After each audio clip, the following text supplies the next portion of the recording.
You can tell.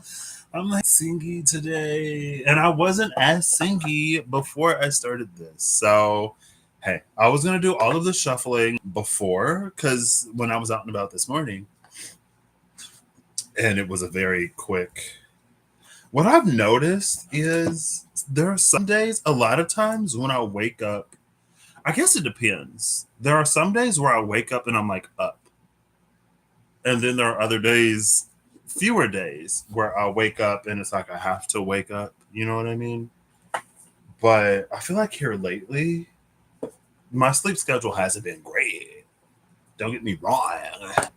Uh, but here lately, it's like when I do wake up, it's like I'm up and I'm ready to whatever. Like my brain is like, yeah.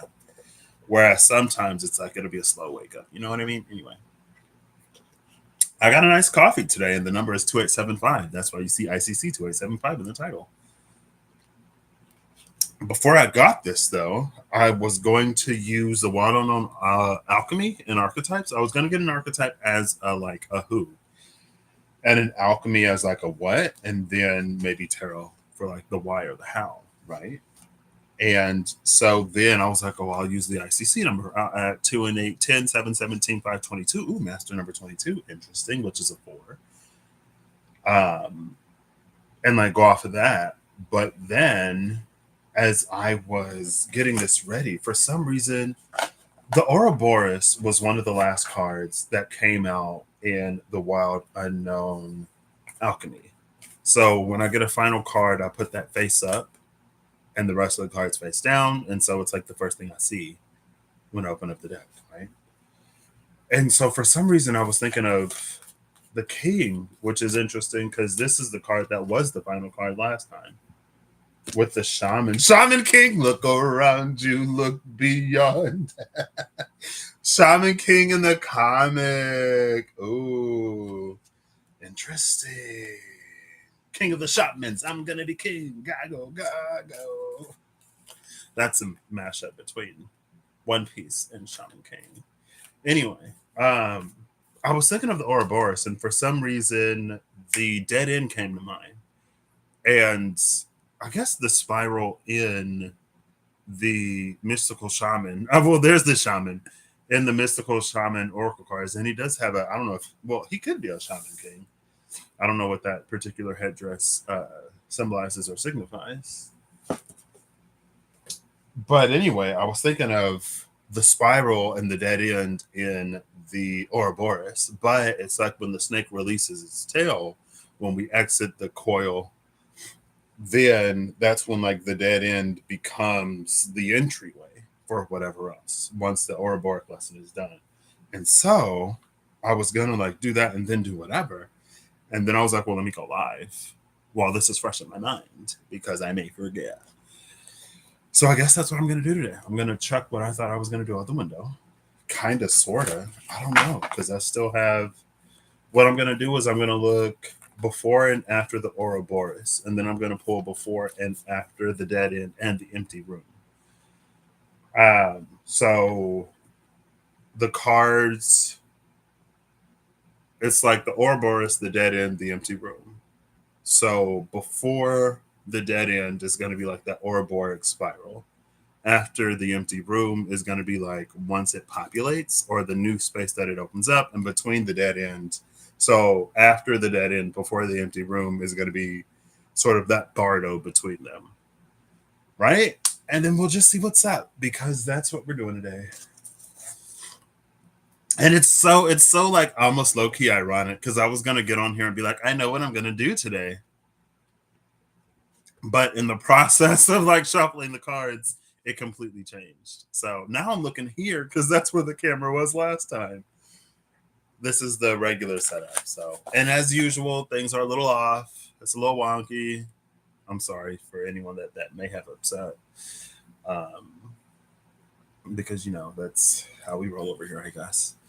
And yeah. Also have my iPad so I can look at the astrology. As an aside, my eclipse experience has been interesting. Like there was some dust that blew out of a closet there was like a skeleton that had been in the closet for so long that the bones had disintegrated into dust, and then it just like blew from under the door sill, and it's like, oh, meaning like, and that was something that happened like literally, I guess it would have been like 15, 16, 15, 14 years ago in that time frame. And it's a promise that I made to somebody who, whatever, and there was a whole situation, and like my number one fan never knew the truth. And she said she told me, I didn't think she did, about how she found out the truth. And I felt so like the truth was presented to her in a way that was not true, which I guess is interesting. It was a truth that was presented under the guise of like a lie, but the way she heard it, which is all I have to go off of because I never talked to either party about it, I guess. Um, it was also presented in a way that was like trying to give off an air of something that like wasn't necessarily true. And then this, but anyway, because she said that, I was like, oh, well, like the reason why that person in particular came over here is because the thing that I like never told you is like one of their relatives was involved, and that's how that person knew to come and tell you. And she was like, oh, well, like they never told me that that's how they knew. And I was like, yeah, well, now you got the truth. And it's so funny because I had a dream, like I saw that person in a dream a few times. I'm being like extra cryptic for basically no reason. So my high school crush, I guess, is the person that I went through like puberty with, right? And through a bunch of mistakes on my part. Honestly, one of my greatest shames and one of the reasons why like I want to navigate life, certain like circumstances in life. Not that I necessarily imagine that I'll ever be in that situation again. But it doesn't have to be that exact situation. Where it's just like I want to navigate them better because I, in my teenage wisdom, didn't handle that situation. There was, a lot of ignorance on my part as well. I didn't know that this person's network, like, I didn't know that my best friend was someone that, like, that person knew so, like, intimately. You know what I mean? It was a whole coming out mess, girl. But that's how their mom knew. So one day when I went to go visit my dad 2 hours away, everything went down. And I guess it was presented like, well, he confided in me and like Patrick's, gay. And I was like, the reason why she knew is because she's the mother of the person that I never told you. And she was like, oh. I was like, yeah, that's how she knew. Anyway, and it was like, so I had dreams about the dude, and then I hadn't seen him, but my brother had seen him like a week ago. Apparently, he works local in a place that we frequent, and he said, like, he told my brother, like, oh, I see y'all all the time. Nobody's ever seen him. And so one, like on that eclipse day, I'm checking out, and that person walks in at a distance, and I'm like, oh, there they go. And then somehow that comes up, and then the truth came out. And again, like I had the dream, and then I saw him, and then I told my mom, hey, like it was him. And she was like, oh. And that's how his mom knew. And she was like, oh. Yeah. So like I said, it was like dust at that point because it didn't really matter. I think maybe to me it didn't matter, but the reason why I said something was because I feel like there's a certain amount of like trust, or not even trust, just like sharing and confidence in our relationship. And I told her, like, the reason why I didn't come out to you is because every time I almost mustered up the courage to, I would have a nightmare that you would disown me. And I'm a mama's boy, like through and through to the bone. Like, my mom is one of my best friends. She hears about a lot of stuff, if not most things, if not, I'd say most things. But my mom is also the type of person, like, because of the relationship she has with her mom, and that, like, I want you to be comfortable telling me anything and everything, that's something that she holds sacred. So even the, like, we can talk to her about anything and everything, and she'll hold it in confidence. She'll like mentor and counsel us because we're adults now. Um, and we make our own choices and decisions. And because, like, I didn't want her to think that, I didn't want her to like misconstrue that for us any more than it needed to. You know what I mean? So I was like, well, let me come out and like tell the truth of like the whole situation. So that happened, which was like interesting, but it wasn't like, I wouldn't say it was like huge or monumental. Again, like, not for me, for our relationship, maybe in a past way. And even on the day, I was like, something about this feels kind of like scorpionic. Maybe it's because it's a full moon. I don't know. Maybe all full moons feel a little scorpionic.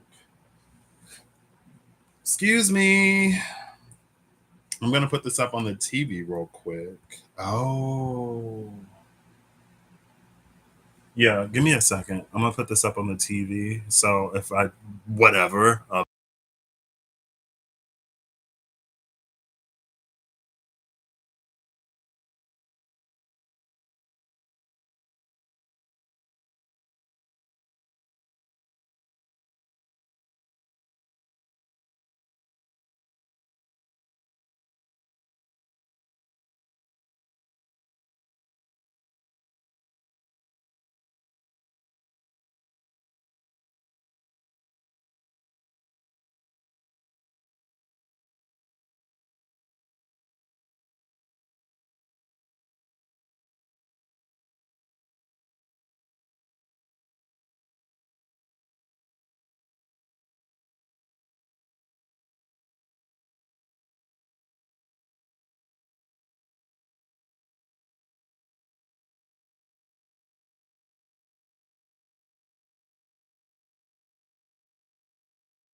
All right, I'm back.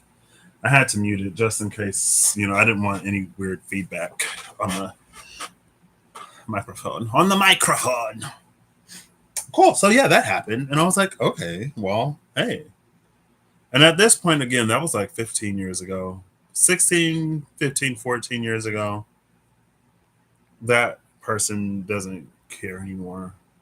I don't care. Like, it doesn't matter to um, probably maybe anybody at this point, honestly. But just to have that clarification. So yeah, that happened. But besides that, I'm like, okay, well, cool. Ooh, girl. All right. So yeah, that was the entirety of my. I don't want to say the entirety, but that was a lot of it. All right. So let's get down. Oh wait, I have one more deck, and I pulled the Water Known minis. So I'm using four Kims, but instead of the animals, I'm using the Water Known Tarot and the Water Known Pocket Tarot. Um, I don't know. Is she due for another deck? Is there anything more to do, Kim? Hey, She could be releasing something tomorrow. The Father of Cups at the cut. Interesting. Oh, the Father of Cups and the Hangman. When I was shuffling the tarot, I saw the Sun and the Hermit, and then it was the Tower and the Hermit, and then it was the Wheel of Fortune and the Hermit, which is interesting. So, if we look at the three decans of Virgo, maybe it was the Sun, the Tower, and then the Wheel of Fortune. We would be in that Wheel of Fortune era, right? There's less. There should be less than. Well, I don't know. Today's the 12th, so there may be about 10 days. Yeah, autumn begins on the 22nd. So I guess we are just now, roughly, entering that third decan because it's roughly 10 days per decan. So we're entering the Wheel of Fortune era. This last one was the Tower era. And the first one was the Sun era. Cool. Everything is shuffled. So now we can start pulling cards. I'm going to give this one more shuffle and a cut. Gold and the Sun splendor at the cut. And what is the Sun if not one piece of gold orbiting another? Interesting. Okay. Excuse me. But yeah, I feel like that, I don't know. Like, and it was so, again, it was like so much doesn't matter at this point that it wasn't even a big, like, revelation or whatever. It was like, it was strange again, though, because I had the dream. I had like 2 or 3 dreams where the person popped up. And then in the same day on the eclipse, like I see him in person. That conversation completely unprompted happens with my number one fan. The truth comes out, and then we go about our days. You know what I mean? Rosa or more gold.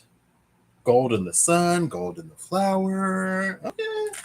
I said I was going to give it 1 shuffle. It became 2. It's fine.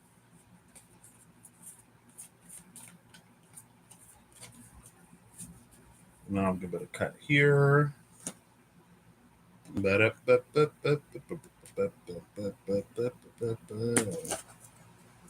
I'm looking before and after the Ouroboros, the dead end, and the empty room. I can pick them up, and I'll look from the top.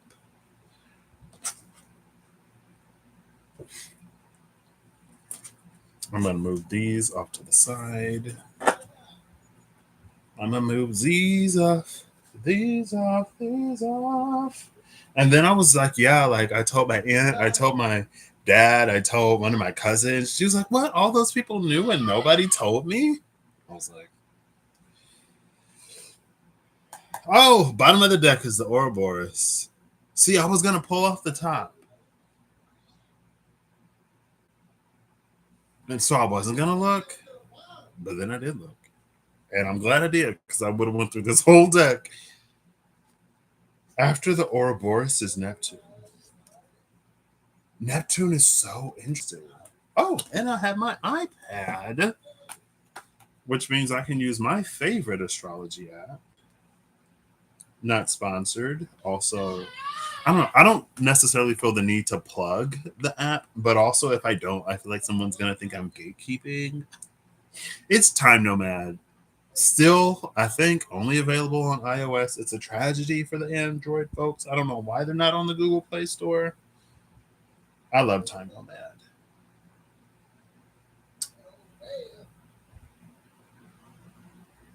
Follow current date and time. Neptune is 1 degree of Aries. It is exactly sextiling Uranus and Gemini, both of them retrograde. As of right now, it is loosely opposing the MC, or squaring. Yeah, opposing. Loosely opposing the MC in Libra. Loosely, even more loosely, trining Icarus and Sagittarius. And a pretty close sextile also to Pluto and Aquarius, and that's it. Pluto and Aquarius, 1 degree, 35 minutes. Uh, Gemini, Uranus, 1 degree, 26 minutes, retrograde. Neptune, 1 degree, 3 minutes, retrograde. Also, Pluto is retrograde. So not only are they like forming this trine or this sextile trine, I guess, trine between Pluto and Gemini, all at the first degree. Cool. So I'm trying to see when Neptune goes back into Pisces. Wednesday, October 22nd, 10/22/2025. So in approximately 5 weeks and 5 days, Neptune will re-enter Pisces. Cool. There's no card before. Oh, there is only a card before. There's no card after. Ouroboros. Which means that we don't necessarily get the resolution of this energy. Is Ouroboros is a function of Neptune, which on one hand is not surprising because of Neptune's association with like illusions and stuff like that, right? So it's not surprising. Also, like the dead end is a beginning. The dead end isn't actually a dead end. Neptune. It's like this brick wall facade, like platform 9 3/4.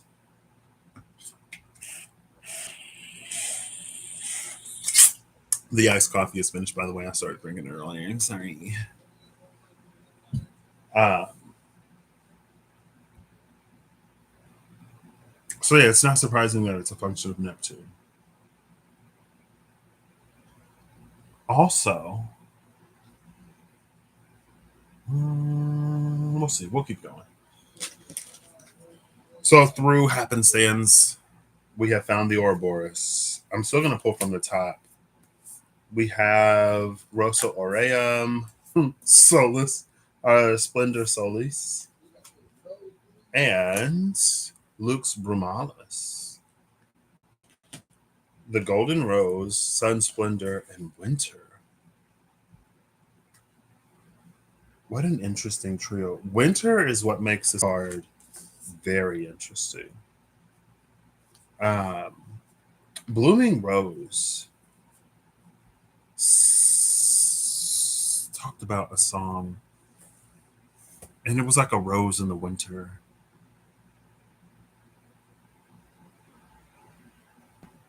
She's giving Portal vibes. She's giving Oasis. This is also like a Tori, one of those like gateways. I want to say like a Shinto gateway. So not only is that a representation of a portal space, but also there's this like rip tear in space time dimension. There's this rip in the dimensional fabric.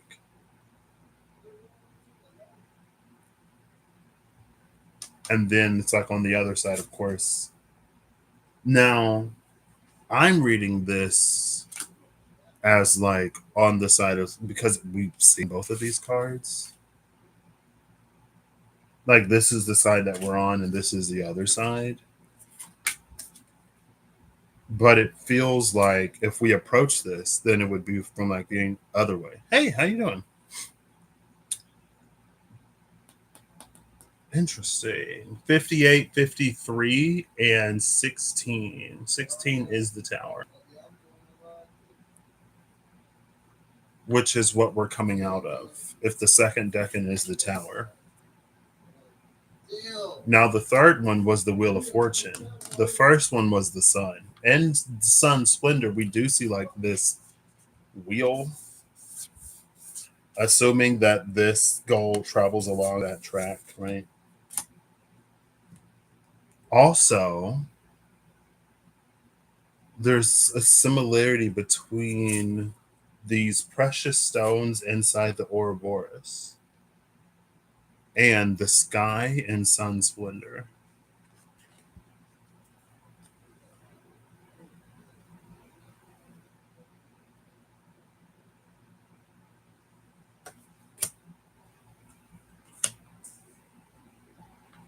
Interesting. Cool. I usually take the first three from the top or bottom as, I don't know, something of interest, if not anything else. After that is Earth's Heart, which we've seen recently. Summer. Okay. I'm just going to keep going until I find the dead end and the empty room. Wait, I think the empty room, that is in the alchemy, or the archetype. The empty room is an archetype. So I could go for the void, I guess, but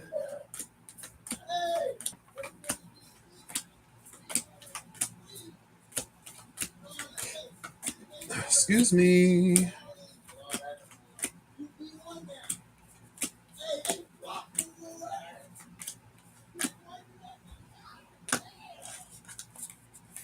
Obviously, if y'all hear anything in the background and it ain't me, then it's not me. You know what I mean?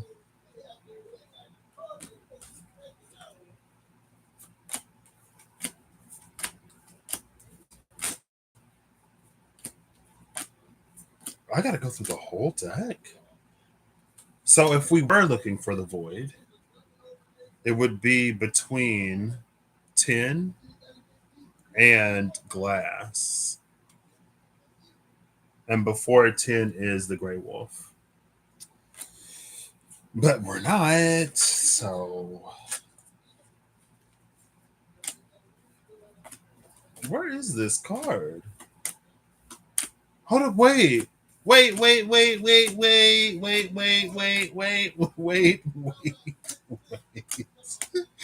did I look through this entire deck when both the empty room and the dead end are archetypes?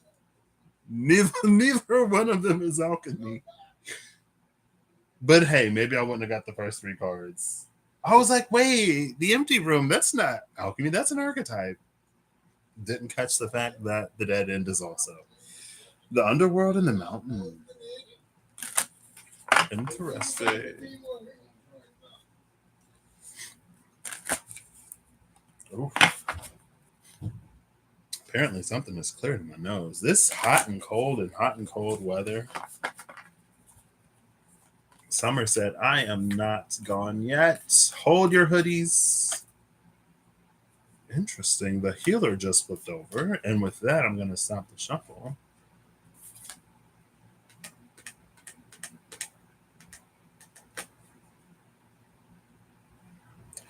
I guess. And the whole thing is the dead end opening up into the empty room is the completion of something, right? The spiral of the experience is because there is something still processing within the Ouroboros. And in the healer, we have three snakes in this almost Ouroboros configuration. But none of them are like biting the tail.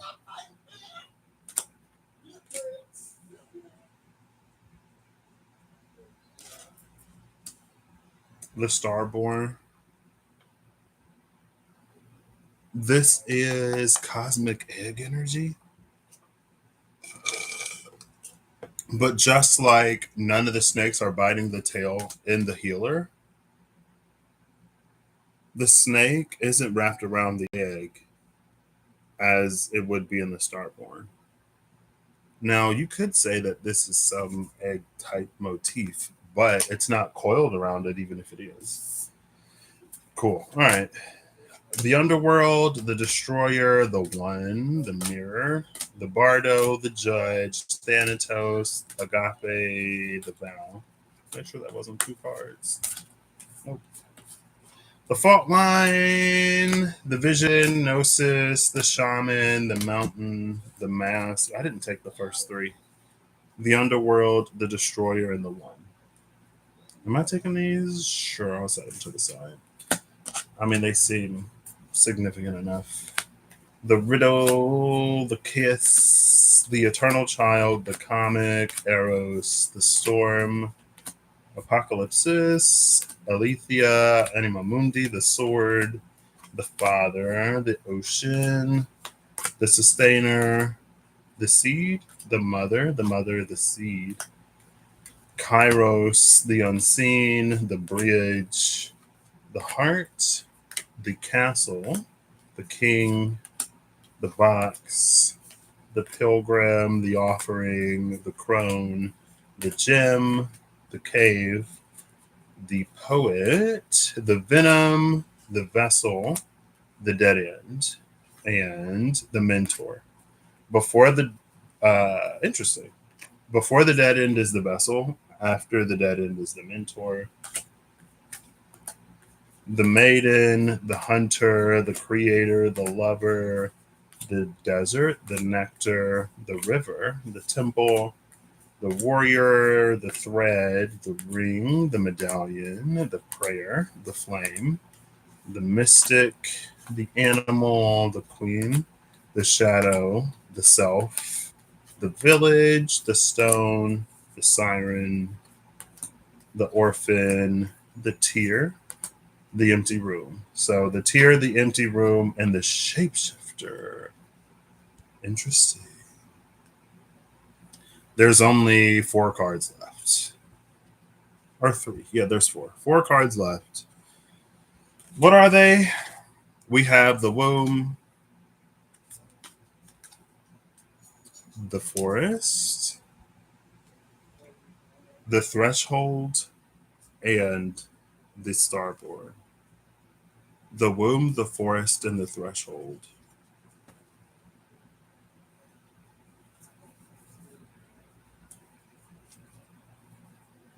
The threshold and the womb, not only are they similar in color, but they are partially similar in nature, right? The womb being the threshold between the born and the unborn, the internal and the external.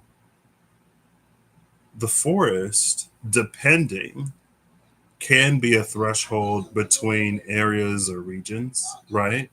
So it's kind of like that over the river and through the woods. What separates this area and the next is this patch of forest. The starborn, though,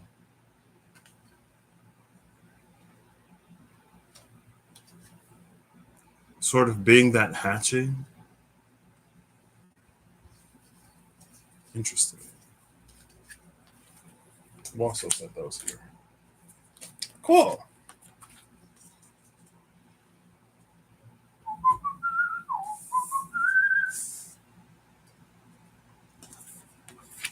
So after the empty room is the shapeshifter. Between the dead end and the empty room is the mentor and the tear. Before the dead end is the vessel. The vessel being the egg in the starborn is also interesting. Well, I guess it's both. Well, the egg is like it's like the womb slash the egg is the vessel. Hold on, wait. Yeah, the womb or the egg is a vessel that carries something else, but also the thing that it carries is a vessel in and of itself, and it's not full blown matryoshka energy. Or I should have just said nesting doll because I'm not 100% sure how to pronounce that word. It's that nesting doll energy, the vessel within the vessel within the vessel. But also, we saw the underworld, the destroyer, and the one.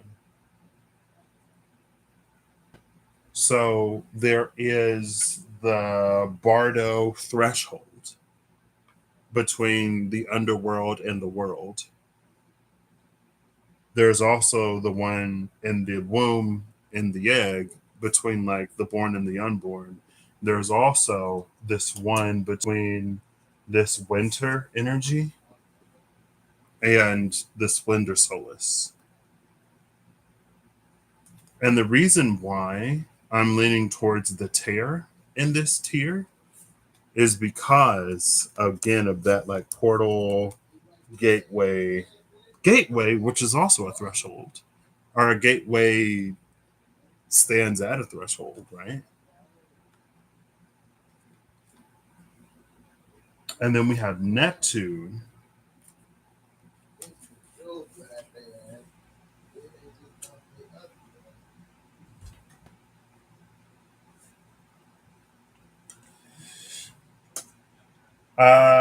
Wait.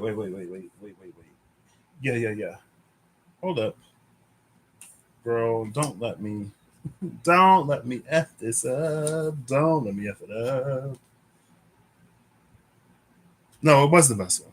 It was a vessel. Where's the vessel? Oh, it's right here. Right? The vessel, the dead, and the mentor. Yeah. Because even here,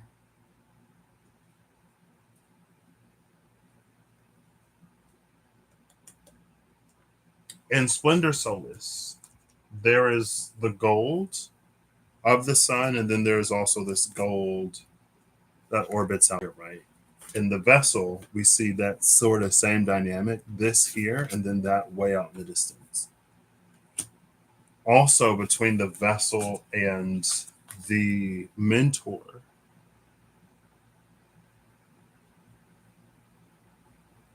I don't know if the vessel is, or if the mentor is flying in to and above the vessel. You could say it is. Like in its cosmic flight, this is something that the mentor passes to get to the vessel because it's still like flying over this, it's not landing there. But it also feels like at a certain point, the vessel goes through some kind of shapeshifter transformation to become the owl mentor.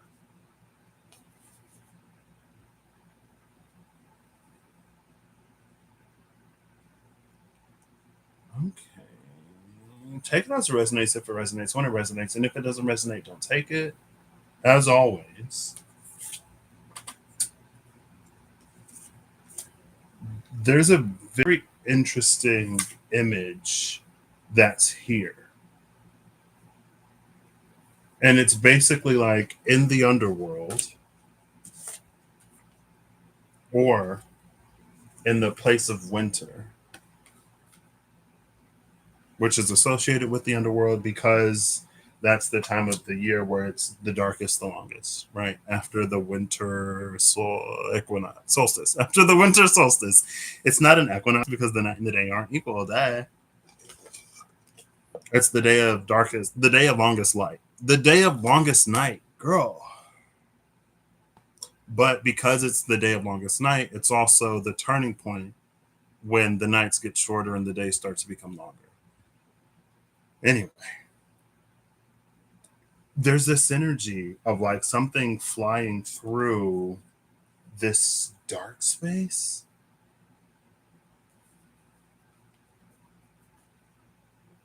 passing the vessel on its way, or having some kind of interaction with the vessel, like finding this tear in the fabric,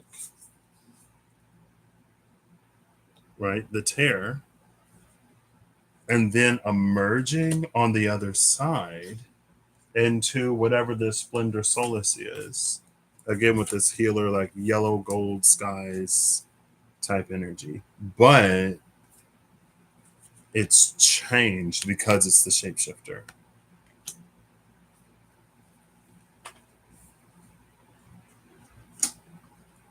So it's almost like if you had an intuition, a discernment, a connection, an ability, a gift, a skill, or whatever, to interact with this mentor energy on the energetic, the spiritual, emotional, whatever, non physical plane, the shape that it takes on the other side of the tear would be different.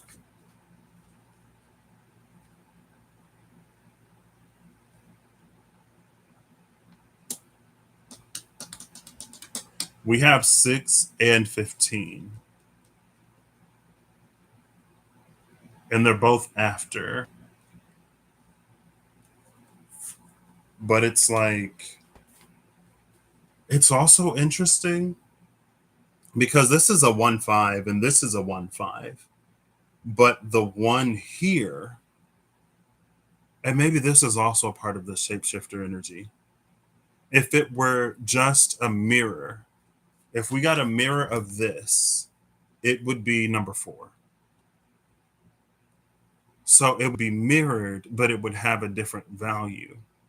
In order to mirror this but keep the same value, instead of an I for 1, you put the X for 10. That way you still get the 1 before the 5, but it keeps the value of 6. And maybe that's another part of this shapeshifter. But even in the last one, and again, like, take it as it resonates, because in the last one it was that whole like heavenly fire is water on earth, like something goes through some kind of shift or transformation as it goes from one realm to another.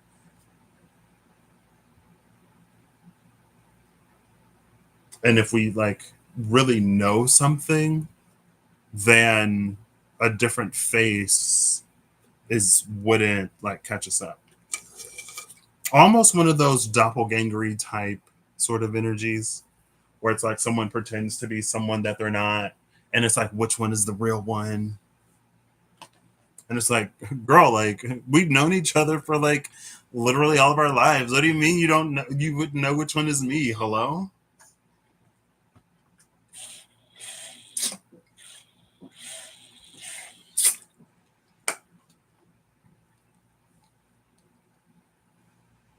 That's interesting.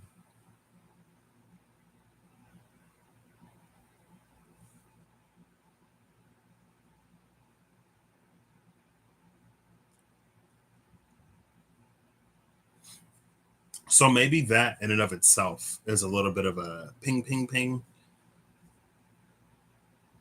It's like the mirror happened, but the value was the same,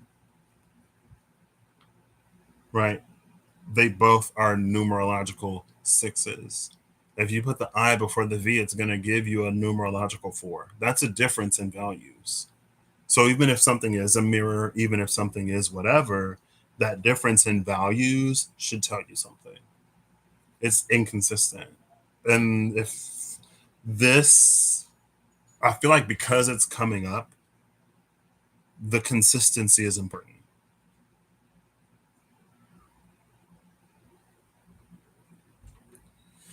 52, 69.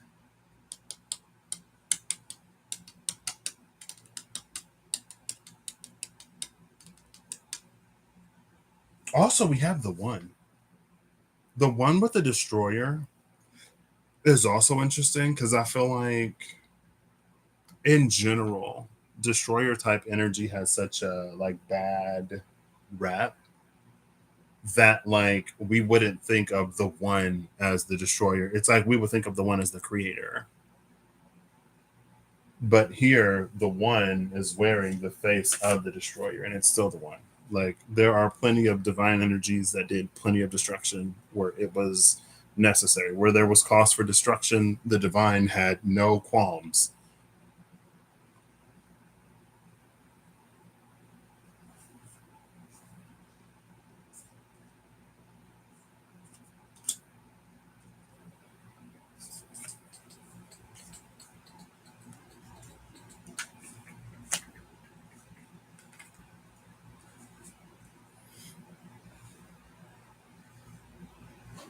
So maybe the tear is something that we the tear could also again, so a lot of this energy feels sort of like external, like this mentor energy. Our quote unquote job is to create the tear in the vessel.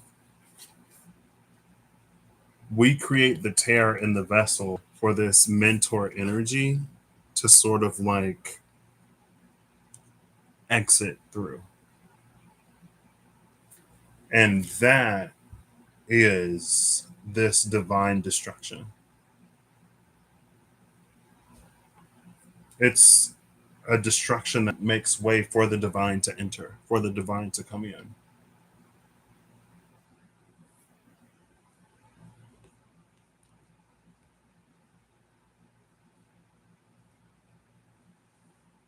Ugh, maybe. Hello? Hello, hello, hello. I think it says I'm live. Good thing I'm not trying to timestamp this because that would anyway. Maybe I should just get back into it. Am I gonna have to? Okay, I'm back. Yeah. So the internet did whatever the internet was doing, but we're back now.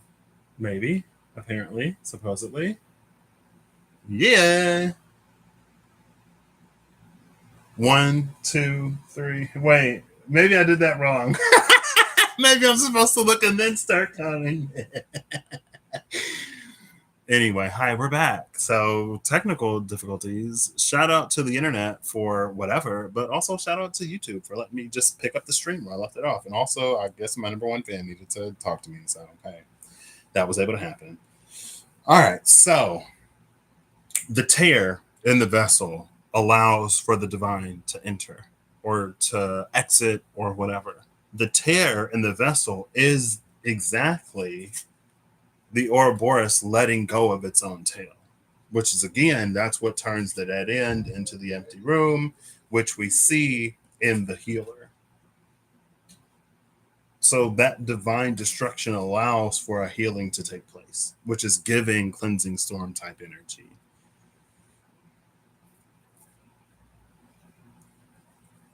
Also, that tier, this is giving me pick a movie or a medium.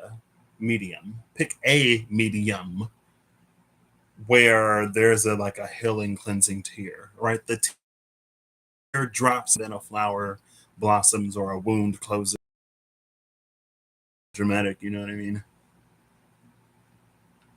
And it's because of the gold in the tear, which serves as a conduit, right? It's the electromagnetic properties or whatever, girl. I don't know. And that's what allows also with the shapeshifter for things to shift shape and change. Without that tear, without that break in the cycle, of course, nothing else is going to ever happen. Like something has to change somewhere. Right? Cool. So it makes sense. It's fairly straightforward. Also, it's so interesting that it's like these hands clasped in prayer. But it's like when these hands are held that tightly, it's almost like, let's say this is like some gold divine energy and you go like that. And it's like some of the light is shining through. And it's like instead of the gold being under the hand, like imagine it's between the palms. Some of the light shines through because the palms aren't like airtight or whatever. But the majority of that effect, like you're not going to feel. The tear in the vessel is like those hands coming apart so that that divine radiance, it's like when those hands part because of this tear, that's when it like it shoots out, right? It flies out. That's when it makes the trek or the trip or the journey from up here to the actual vessel. That is when this gold up here makes it down here, and then it like it lights up the whole sky, and it ends this eternal winter, girl. She's giving Ragnarok. Well, I guess it's pre-Ragnarok, right? There's Fimbulvinter before there's Ragnarok. Where's my phone? I'm on iPad. Let's see. Hey Siri, what is Fimbulvinter? It can be seen as a symbol of determination and a willingness to face and overcome obstacles. This answer is from HOME.org. Home. Ooh, home. Interesting. Gunther, not Gunther, Thimbleventer. I knew it didn't get what I was trying to say. But I was like, HOME, okay? What is Thimbleventer? An implement used for pushing the needle in sewing. What was this one? Oh, thimble? No, not a thimble. Maybe I just should have said winter. Thimble winter. Let's see if I know how to spell it. Fimbulventer. Thimbleventer. Vinter. A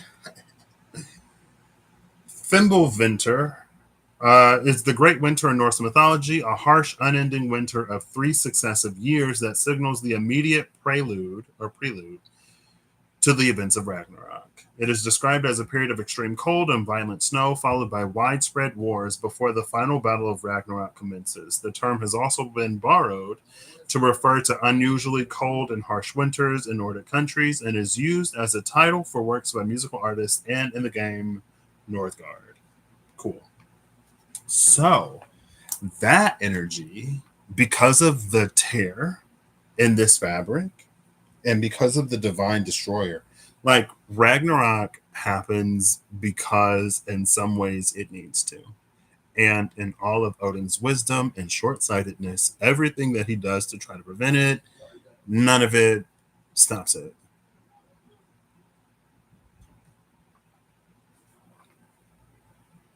That's something else. We're going to take that and we're going to put it aside because this tear, dimensional, whatever, if it's like if we can get the great serpent, which is Ouroboros, the great serpent is Jormungandr, right? Not Ouroboros, the great serpent is Jormungandr. If we can get the great serpent's tail, then there would be no need for to come and happen.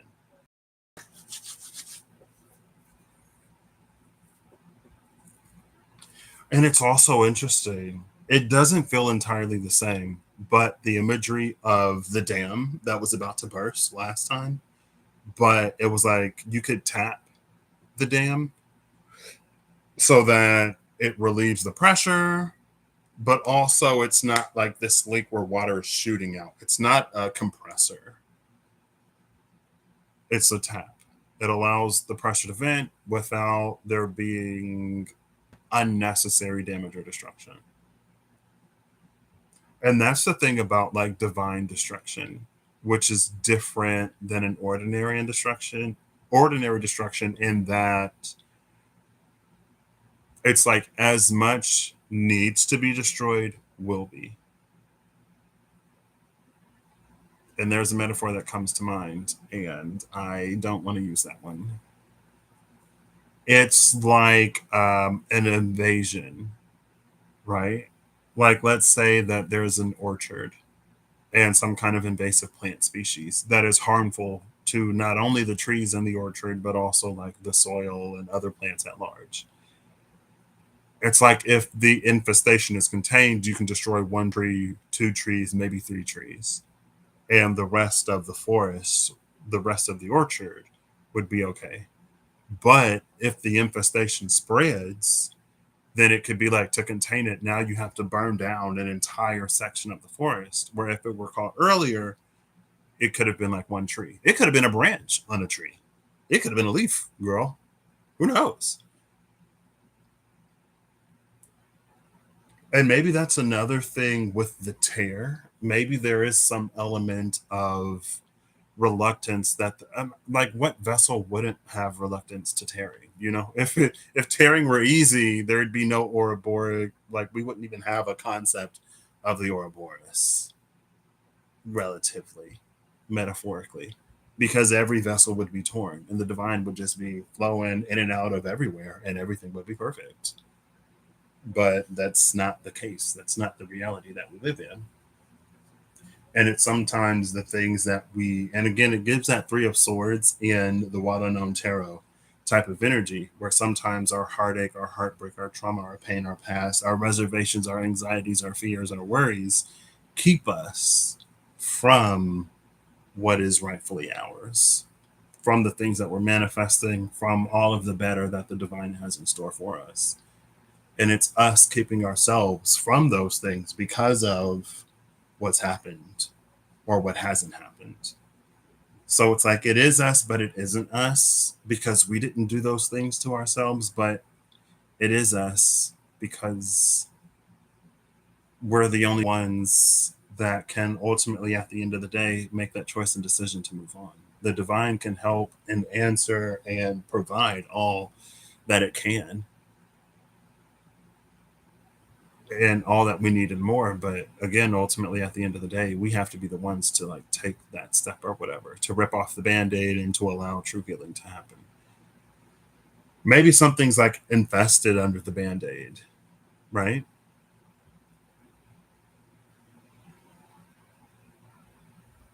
So yeah, this tear in winter. It's almost like escaping Fimbulvinter early. You can bypass the whole. It's like riding out Ragnarok in this sunny, splendorous, all this pocket dimension, or it's a complete bypassing of Ragnarok altogether because it's not necessary. Again, the thing about divine destruction, it could be a limb, it could be a leaf, it could be a single tree, rather than it being an entire forest. Cool. Well, I think that's it. I didn't use these numbers at all, but I will look before and after the Three of Swords. Ooh, look! The Lovers in Strength. These decks are some of my favorites to shuffle. Okay. Because I can shuffle them. From the bottom, Mother of Cups, Six of Pentacles, and the Son of Cups. Am I gonna? Sure. The Mother of Cups is pre-High Priestess energy.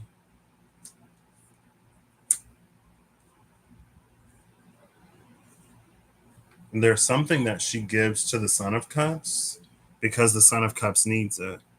And because it's the Six of Pentacles, there's something that the Son of Cups receives. And maybe in the Son of Cups receiving from the Mother of Cups, he gives something back to her.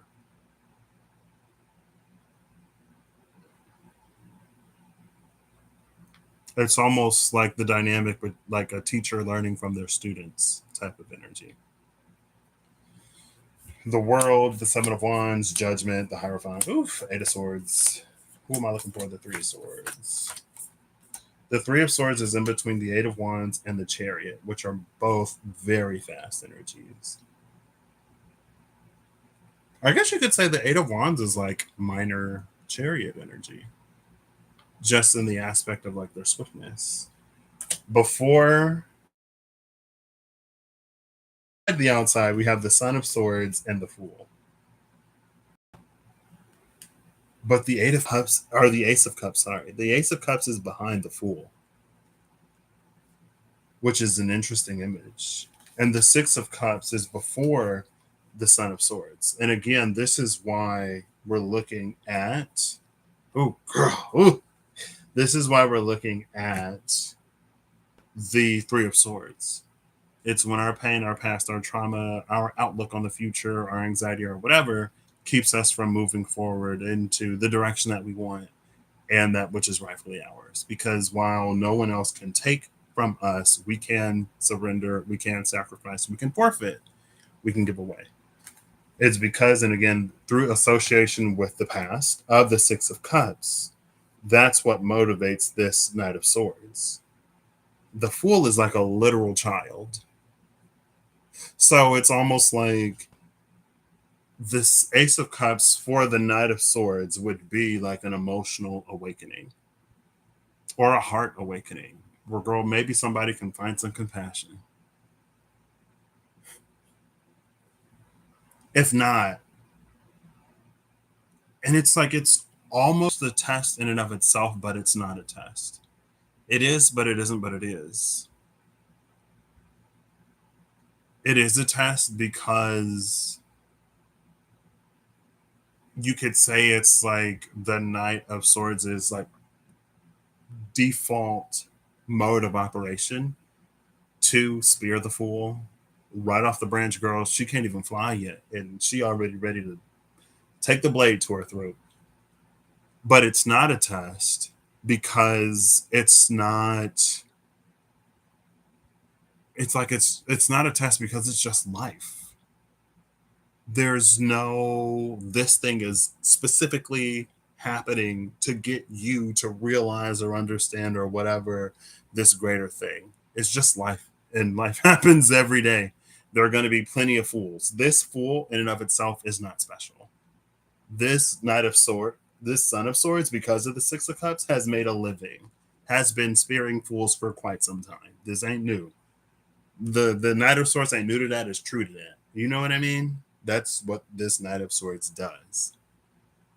But it is a test because this is that moment, this is that time, this is that opportunity to change it all around and to actually enter whatever lies beyond the spiral, the repeat. And it's interesting because outside of this, we have justice on one side and the Ace of Swords on the other. This justice, the sword here is like face down. It is not in an active position, which almost means, especially with the context of this Six of Swords, the Knight of Swords is sparing these fools because it believes that that is what justice is. Because of whatever happened here, now every single fool, regardless of whatever, gets the sword from this Knight of Swords. Excuse me. But with that heart awakening, emotional awakening of this Ace of Cups, now we have this Ace of Swords that's upright. And it's like this understanding. It's again, it's the breakthrough that's needed. And we have lightning in the rainbow. The sword around this Ace of Swords has absorbed that lightning, or has absorbed the color from the lightning in that Eight of Wands.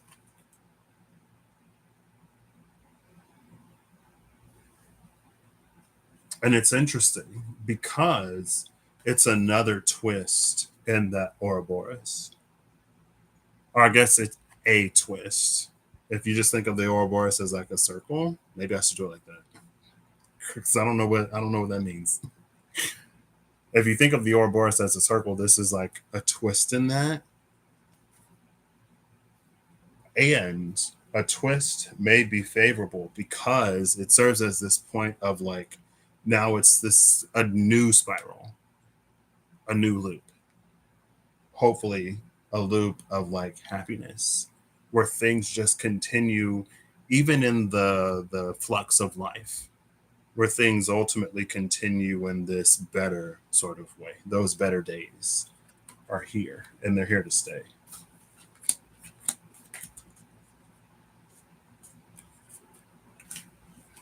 And all it takes is for that Knight of Swords to grow a heart. Which, I mean, hey, if the Grinch can do it, why can't we all?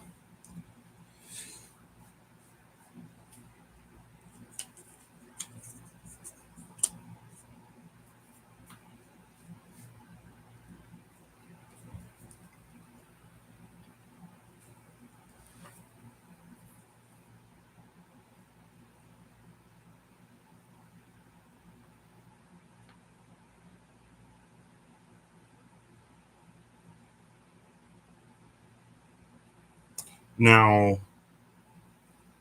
there is a certain way to look at this. If it takes it, if it resonates, take it. If it doesn't, don't. Especially this part, take it as it resonates. Because I feel like on the surface, I may be like, but it might resonate for somebody in whatever way. right? And contrary to popular belief and to what I may believe sometimes, it's about giving you what you need. There could be an evolution of something like divine masculine energy. Divine masculine, just like the way that we show up in the world. You know what I mean? And it's like divine feminine. I say that because we saw the Son of Swords and we saw the Son of Cups. And the Son of Swords is putting the past in the past so he can come into some new future. But that requires him to get over himself, right? The justice that he's been not seeking, but like putting out in the world, the justice that he's been carrying out stopped being justice a long time ago. Because anyone who was like rightfully whatever, and it's because the Mother of Cups gives something to the Son of Cups that the Son of Cups can receive because it's the Six of Coins, and in the six and in the Son receiving it, it also gives something to the Mother. When that Knight of Swords doesn't spear the Fool and gets that Ace of Cups and then goes through that, like that's this light that's now coming from this chalice that's been poisoned. So it gives like masculine energy the opportunity to become more divine, which you could say is the birthing of a divine masculine energy. And as the masculine becomes more divine, it can meet the feminine in a better, more aligned way so that they can both become divine. Right? Because this is the Mother of Cups, it's not the Empress. But we saw the Father of Cups. The Father of Cups, I think, was at the cut, wasn't it? I forget what card it was with. I'm pretty sure it was though. It's not at the bottom over here, is it? No, it's not. That's the Hermit. There we go with that Hermit Virgo energy again. You could say it's like, for a gross simplification, there's like toxic feminine masculine, regular feminine masculine, and then divine feminine masculine. You could say. When the Son of Cups spares the Fool, grows a heart, and then the chalice within that space begins to like purge and purify, and like color comes to it rather than it being that black and white justice that has stopped being just, or that was maybe never just in the first place. Now there's color here. Again, the same color that we saw around the Ace of Swords in that snake. The snake, you could say being phallic, right? You could say, someone says it, I'm sure. Um, Here it's like the toxic masculine becomes just masculine. And when the masculine meets the feminine in more and more divine ways, then together they ascend to divinity. And that's when you get divine feminine and divine masculine. Because I don't know, in my mind, to me, it's almost oxymoronic. And just because something is oxymoronic or paradoxical doesn't mean it doesn't exist. But it's oxymoronic to have a divine feminine slash masculine partnered with an energy that is not a divine complement, because then that's to imply that like something divine is incomplete. You know what I mean? And in my mind, if something is like truly divine, it is like whole. Something that is like partially divine, partially not, girl, that's human. And we're all human. We all got it in us. You know what I mean? That's why, for this particular whatever. But again, take it as it resonates for you, because it's not necessarily how it resonates for me.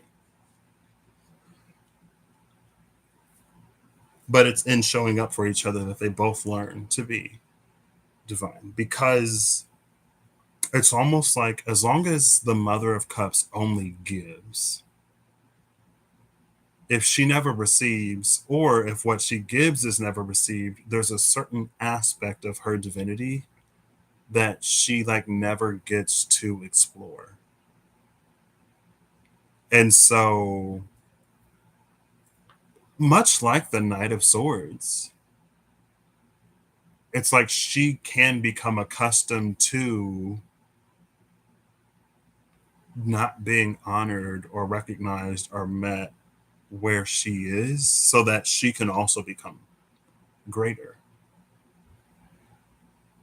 right?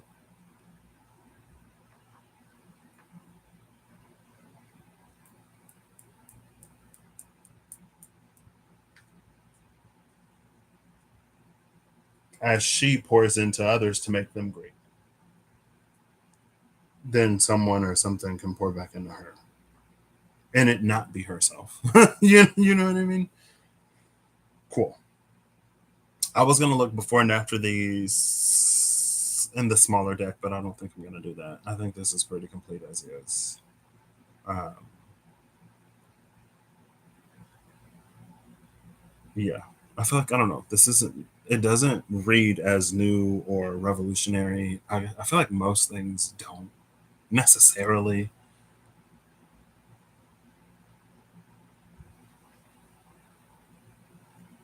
And maybe again, like with that whole tapping the dam, it's just like a tear. It doesn't have to be a complete severing. It doesn't have to be, it's just like, it just needs to be more room than this, more room than pressing our hands together so tightly that only a sliver of gold's radiance can escape. It's just like a little bit more than that. A little bit more. It's like when people say like the bar is so low, it's in hell, or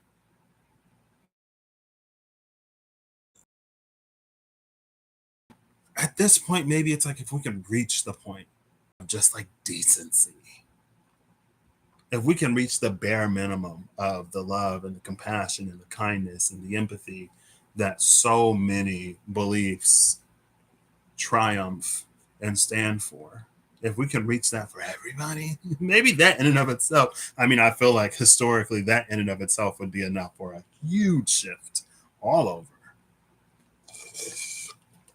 But it's not just for one person or one people to have or hold, because that's no different than this divine feminine energy that just pours and pours and pours and pours and pours into slotted vessels that are incapable of holding over a certain amount so that they can even begin to pour back.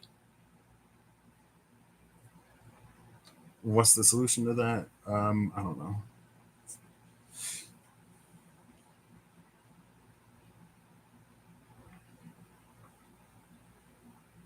The Chariot before, this is interesting to me. The Chariot is before the Three of Swords, the Eight of Wands is after. But much like that Justice card, this Chariot, and it's major arcana, right? So this Chariot could be the cycle, right? If you have a horse that is like loose and you put it in a track and the trap is circular, excuse me, then if you set the horse free, and it's almost like because of how the blinders on the horse work, if you put the horse in a track and you set it free, it's only going to follow that loop, right? And we could be like, that's us being in full Sagittarius. We set the horse free with blinders in a track on the course in the race, whatever. But it's like if we don't give the universe any new material, it's not going to spit out any new events. Like if we always do what we always do, if we always choose what we always choose, it doesn't matter what options are presented to us if we're not going to choose them. You know what I mean? Type energy. And that is not indicative of the universe. It is not indicative of the divine. It is not indicative of some greater, grander truth of the way that take it if it resonates as it resonates. If it don't resonate, don't take it. If it's not your truth, don't take it. And if you like truly discern that, ignore me. But us living in spirals, that is not an absolute. That is not divine. That is the human condition. A la the story of the guy who was praying to not drown in the flood gets to the pearly gates, and God is like, girl, I sent you like 52 different options and 75 more ways to get out of that situation. Some of them before you were in it, some of them at the very last moment as you were gasping your final breath and you still didn't take it. That's not to live is to suffer. That's not we live in this spiral and we're always that's us using our free will for everything but to be free. But when that three of swords is broken, when that it's like when you open up, if you like scrub out the lanes, if you take off the blinders, if you open up the gate, now the horse can like go out into the pasture, out into the sunset. Now the horse can like truly be free. And that's what this Eight of Wands is. Again, it's like it brings this sort of color into the world that both Justice, the Chariot are missing. It starts here inside. I already put the cards back. I should have kept them. But it starts with this Ace of Cups and Ace of Swords behind the Fool that the Knight of Swords can spare, has the choice to spare. But again, it's one of those non-choice choices. It's a non-choice because it's not necessarily it's not like markedly different than any other choice. This juncture, this time, this point, it's not special. It's a day like any other day. It's an instance like any other instance. It's a situation, a circumstance, a happening like any other situation, circumstance, or happening. And in that way of it not being special, it becomes extraordinary because that's when it's like we choose. There's nothing about the day, there's nothing about the planets, there's nothing about anything. But it's like everything within us. And that's there are many ways that the divine moves in. Some of them, a lot of them external, some of them, a lot of them internal. But this is almost like the recognition, the realization, the I'm trying epiphany. I was trying to think of the word epiphany, but like euphoria kept coming to my mind. This is the epiphany that like the divine has been trying to get us to sort of see or reach, where we move differently, and because we move differently, things change. Some of the things have been here available from the start. That's the tear, that's the rip, that's the snake letting go of its tail, that's the hands parting to allow, that's a heart opening to allow for the divine to enter and to move and to really do things. And when we are selectively compassionate and selectively empathetic, again, to us, we're the most loving, most caring, most God fearing, whatever people in the world. But for all of that, we're not Jesus. We're not God. Our it is to expect any kind of compassion from any human is, some would say, folly, because only God has unconditional love. Only God has true empathy, and only God has, and it's like I don't it's but maybe that's what we should actually strive for. Anyway, it's fine. Cool. That's going to be the thing that gets us whatever release, though. And until then, it's going to be a slow march to Ragnarok.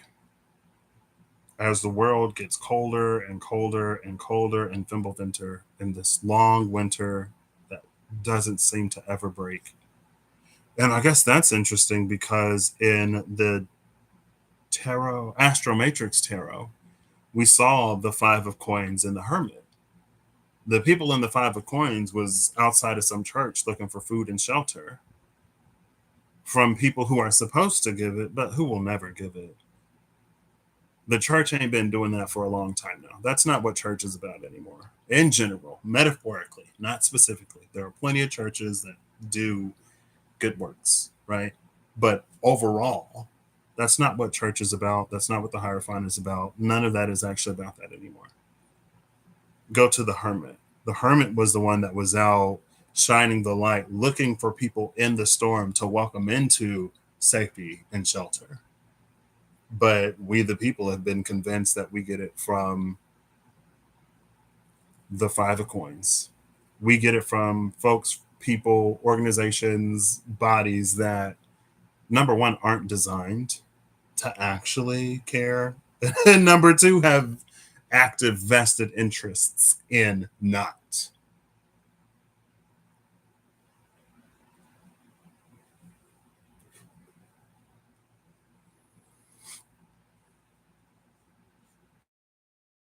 It's that kind of. And it's funny because before I came live, I saw a reel that was like male narcissists will withhold intimacy as one of their tools of like manipulation and punishment and stuff like that. And then there's the one guy who's like who says he is, girl? Is he in real life? I don't know. I don't know what happens between him and the people in his. I don't know. I'll say he claims, because he does claim that is true, to be a narcissist. And he's like, yeah, that's absolutely something that like we do. And again, like that's the thing. It's like to have all these promises, but to withhold and to like give if you act right and if you fall in line, and if you don't, then anyway.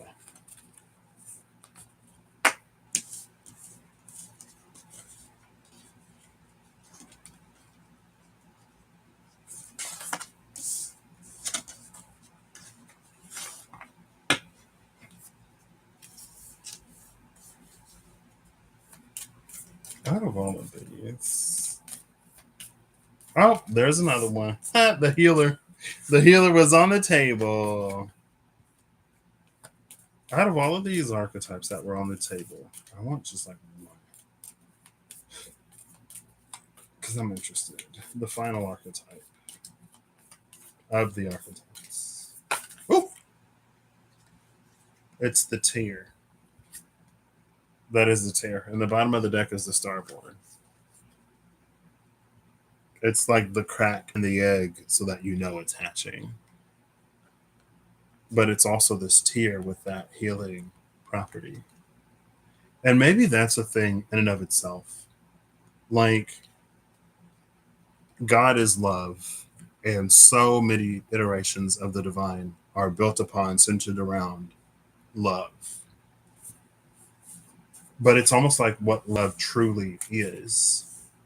It's giving like the 15 million different definitions of love across so many languages across time.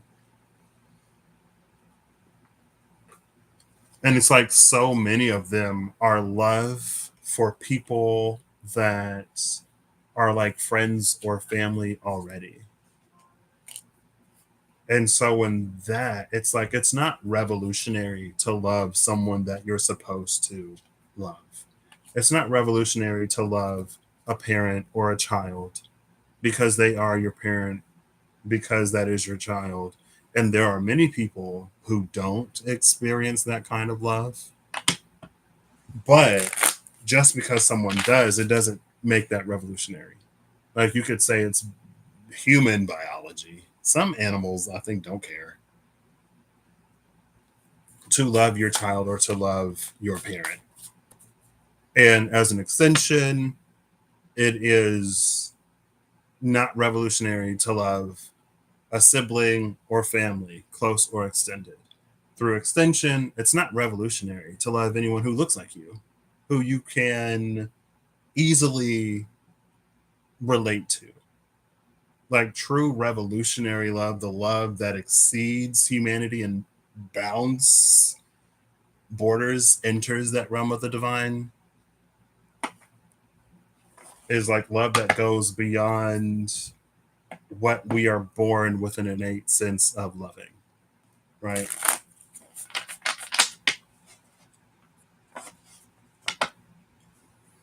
Ooh, the Knight of Swords and the Two of Swords. I love this energy. I love this energy because it's like the Knight of Swords is diving in for the Fool. And just before the blade reaches the Fool, maybe the Fool is like this, you know, Fool like hangman energy.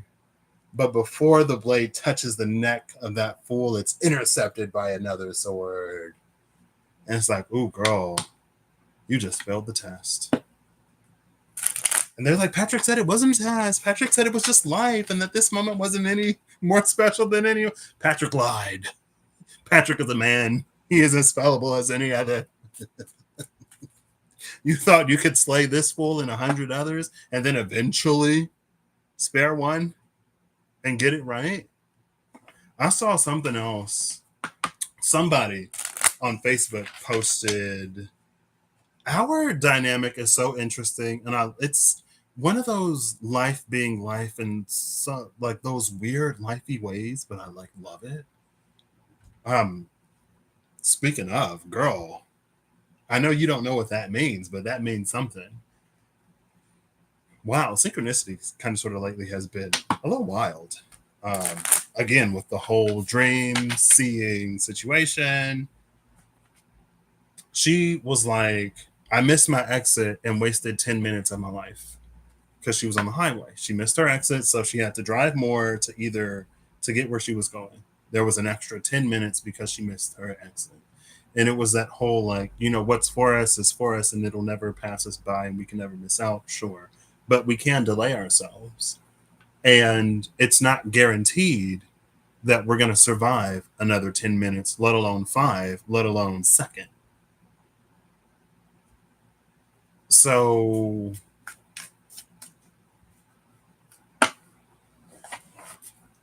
ooh, the Mother of Pentacles with that Eight of Wands. That's my Raymond Bunny card. I mean, it's not it like it is, but it isn't. But it is, you know.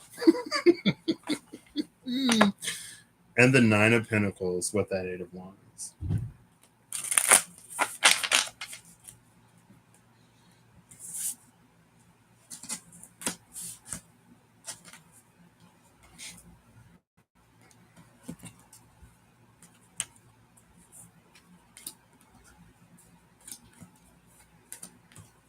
The One King. Whoa. The Terran Anima Mundi. Whoa. Gnosis and the Healer. Whoa. Shapeshifter and the Stone. Whoa. Next to the womb. Shapeshifter, the stone, and the womb. That's the thing about the egg finally cracking. Maybe the egg is so like old and dusty. She's giving, I haven't seen it in its entirety. I've only seen a few episodes in the first season, but she's giving Game of Thrones. Like everyone was like, oh, here are these stone dragon eggs. Like they're long inert, girl. You ain't gonna get no dragon from these stones, but in the right hands, guess what they became? Full blown dragons. It's like when something shifts, like you plant seeds, they don't grow. You think they're duds. You don't dig them up. You just leave them. And something shifts in the environment. And then one day you come out and you see something there and you're like, that is so strange. Like, but like these are seeds that you planted. The environment wasn't right in the past. But, a seed is a seed is a seed. It lies dormant until the conditions are right for it to bloom, blossom, grow. And that it's like that's what's happening with the starborn. It's the tear that allows just enough heat to signal to the stone, to remind the stone that it is an egg, for it to be ready. Who did? Who did? Who did? My friend, my little Pisces friend. The orphan at the bottom of the deck. Alethea came out with the offering at the bottom of the deck. The offering is number 64. Alethea is number 77. Alethea is truth. Alethea is capital T truth. Alethea is that kind of truth that you can try to ignore it. You can disprove it however many ways. You can come up with all kind of mental gymnastics, and none of that will invalidate the truth that Alethea is. And at the end of the day, it is still going to haunt us if it's haunting us. And of course, it can be misconstrued. Of course, it can be suppressed. But it can't be erased. And I don't know. The lies that burden false truths are just more weight for the truth to sort of like emerge. You know what I mean?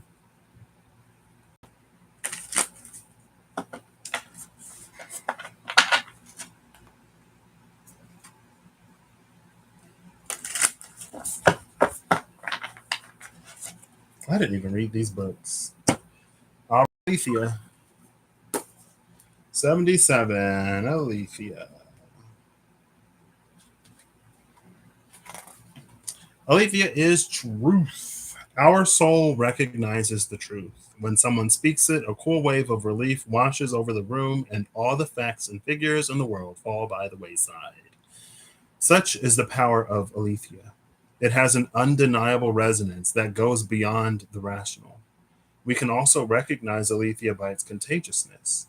When we hear someone speak the truth, we seek the truth within ourselves and are more likely to tell our own story. The Alethea card requires us to step toward an act of truth. This might look like a conversation, a gesture, a poetic act, or a ritual that honors the unveiling of what's been concealed. Reclaiming your own truth is a way to reclaim your vital energy, health, and sense of belonging in the world. Truth has its own wings. Set it free. Bottom of the deck is again the offering. Oh, maybe it's an offering of truth. Or maybe it's an offering in return for a truth. The low hanging fruit would be a truth for a truth, right? A truth for a truth is kind of sort of low key dangerous. A truth for a truth sounds like a Rumpelstiltskin troll under the bridge trickstery type game, right? Where it's like, there's something that our hero wants to know, and they go to a source where they know they can get the truth. They know maybe it'll hurt, maybe it whatever, but it will be the truth. And the fount of knowledge says, okay, I will give you a truth. I will give you the truth that you seek in exchange for another. Right? And so maybe they're expecting, like, what's your favorite color? Who won the 1975 World Series game? Or something like that, right? Like, who was your crush in 7th grade? What year did you graduate high school? What's your favorite teacher's name? What's the name of your first pet? What street did you grow up on? Like all of those security question type things. But it's like the truth that it asks is like something deep and profound. And it's like, whoa. And it's like a truth for a truth. The truth that you seek is one of deep and profound nature. And the revelation, the sharing of this truth comes with immense like consequence, good or bad. And so if that is what you seek, then you must give one in return. You didn't think you'd get that for my favorite color is red, did you? You didn't think you'd get that for I'm not really allergic to cheese. I just don't like it. If that seemed I'm sorry.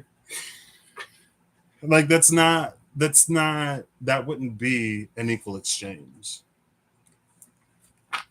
And that's why like the offering of a truth to get that truth is so or it's just like it's beyond maybe what we were expecting. And you know what they say, be careful what you wish for because you just might get it.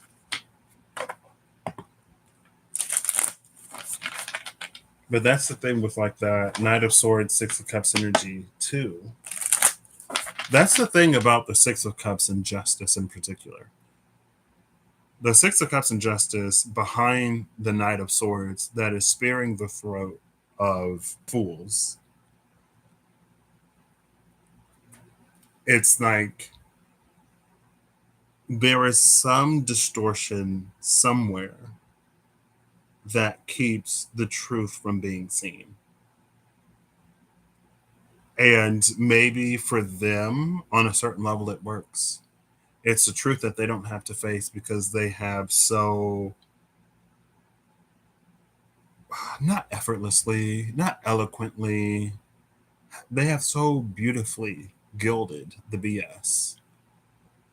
And they've so thoroughly eliminated the odor that it appears to be gold. And then, I mean, I guess there are. What show was that? There was a show where there were like beetles who, like golden dung beetles or something like that. Like their poop is gold and they roll it up, and so you get like gold nuggets, and it's like actual gold. But it's like we aren't those golden dung beetles. We can eliminate the odor and we can gild it. But you know, roses really smell like boo boo. uh,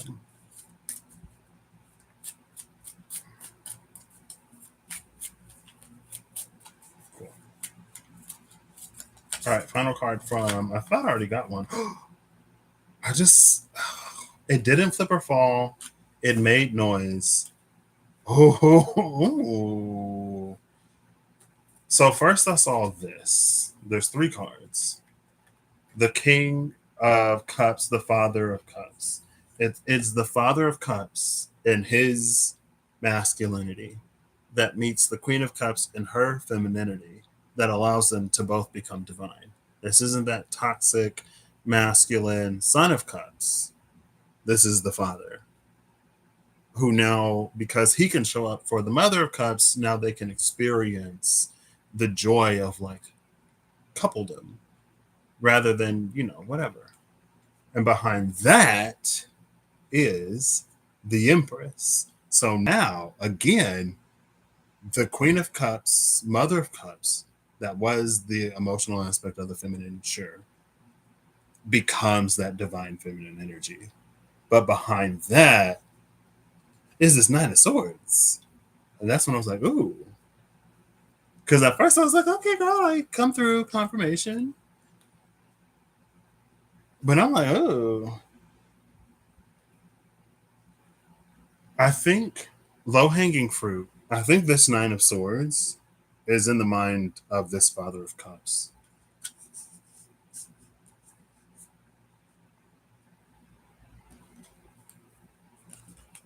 And maybe that's a test of the truth, right?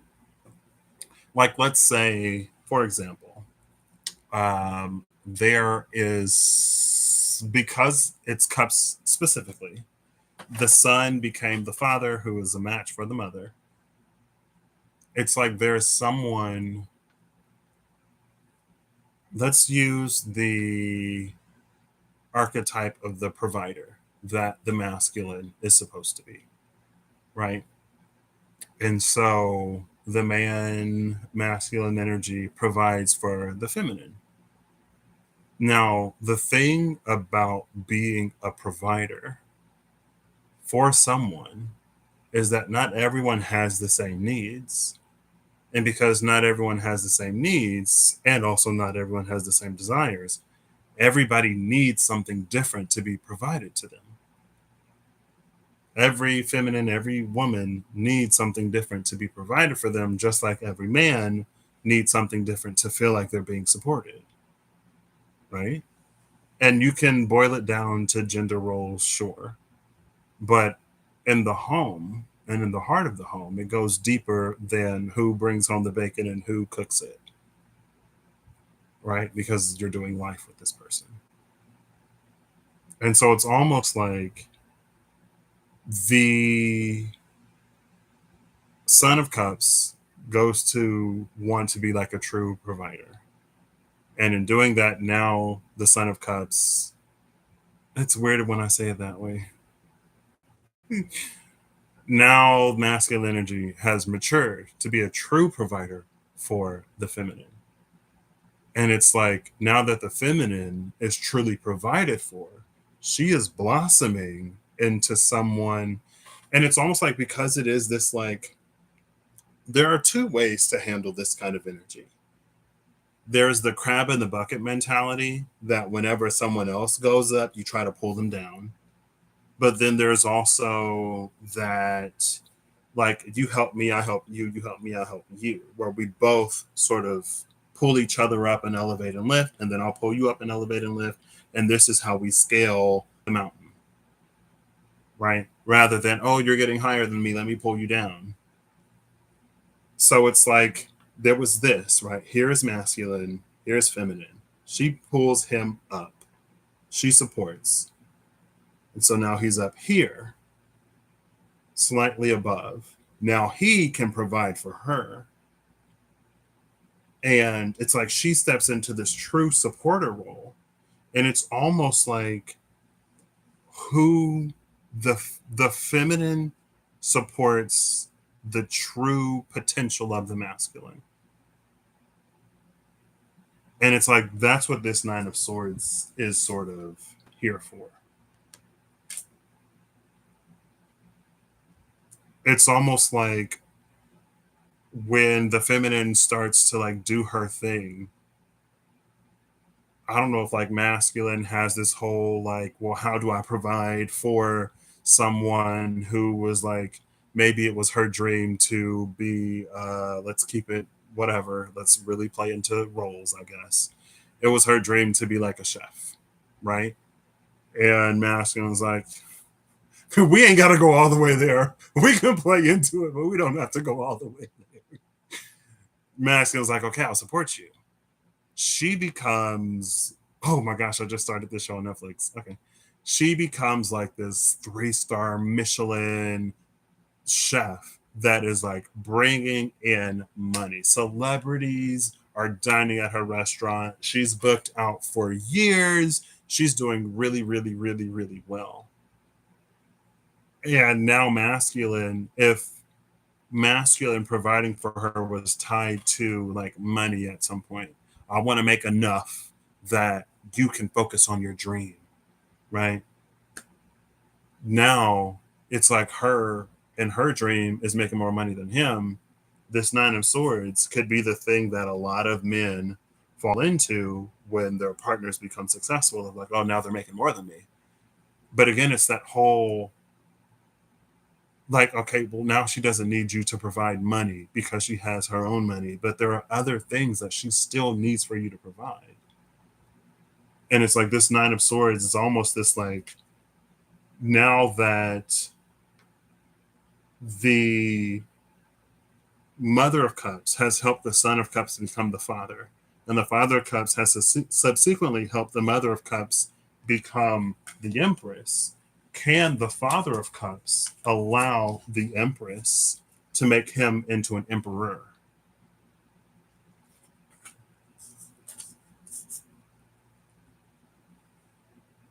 And so that is almost like another confrontation with that. And for some people, maybe that's that whole like, I wanted you to pursue your dreams, but I didn't want you to be more successful than me. That's when like this becomes crab in the bucket. Let's pull each other down.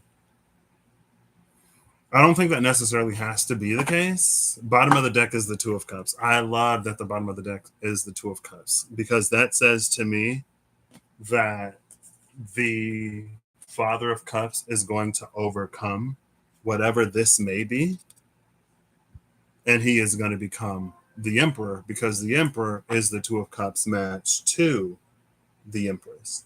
I think another thing too can be, and again, we're using this specific framework.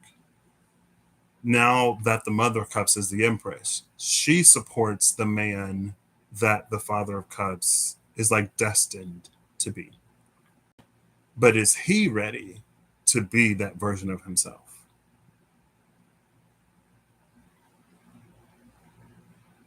And if he isn't ready to be that version of him, if he is actively, and that's where like love and patience come into the picture, I'm sure. I wouldn't know from personal experience, but that's where love and patience come into the picture of like it's going to take time for him to blossom into his fullness, or like maybe now that situations have changed, it's like now he gets to explore like what his dream really is, and she's there to support him in that. But if he can't be supported in that, then the Nine of Swords is going to win out, and then it can obviously devolve into one of that whole like, well, if you're making more money than me, then how can I provide for you? Or it can get even more toxic, you know. But again, because the Two of Cups is here, there is an implied happy ending. We don't see the cards play out. We just know that they have what it takes to make it happen. And then we get that Emperor Empress, best of both worlds, loving it, loving it, loving it energy. Loving it, loving it, loving it energy. Excuse me. I'm gonna have to go to the restroom. I'm surprised I haven't had to already. Cool.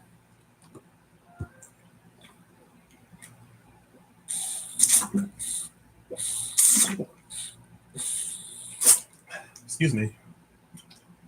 Whoa, that seemed like a long time.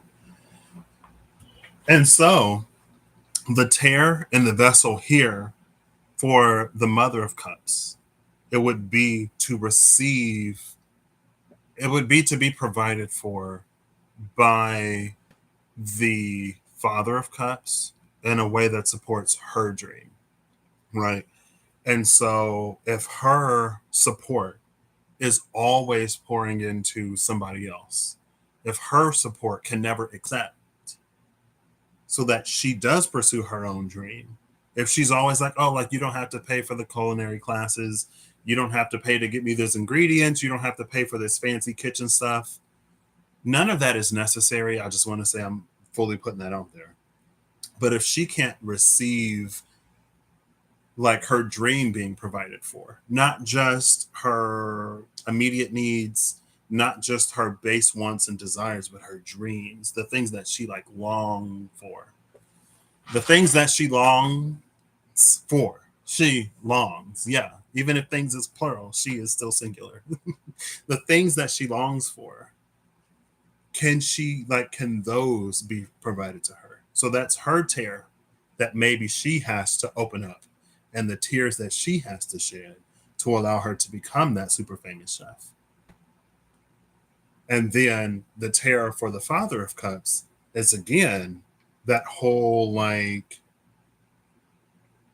there was a part of the provider that the Father of Cups obviously resonated to, but can he see that like there are ways to provide beyond the monetary? It's like the specific kind of provider that he needs to be for the specific person that he's partnered to. Excuse me. For one. And then that's like one tear or one part of the tear. On the other side, it's like, can he be supported in him fulfilling his destiny, living his purpose, living his mission, growing into his potential? Is he ready for that himself? And again, both of those tears allow for more to happen.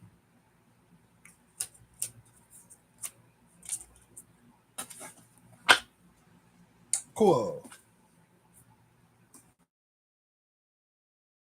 Both of those would be the snake level.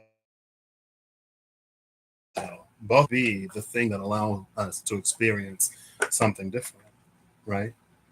So now it just, I don't have to get any further into it. I feel like I've already talked the point into the ground. I feel like you did it.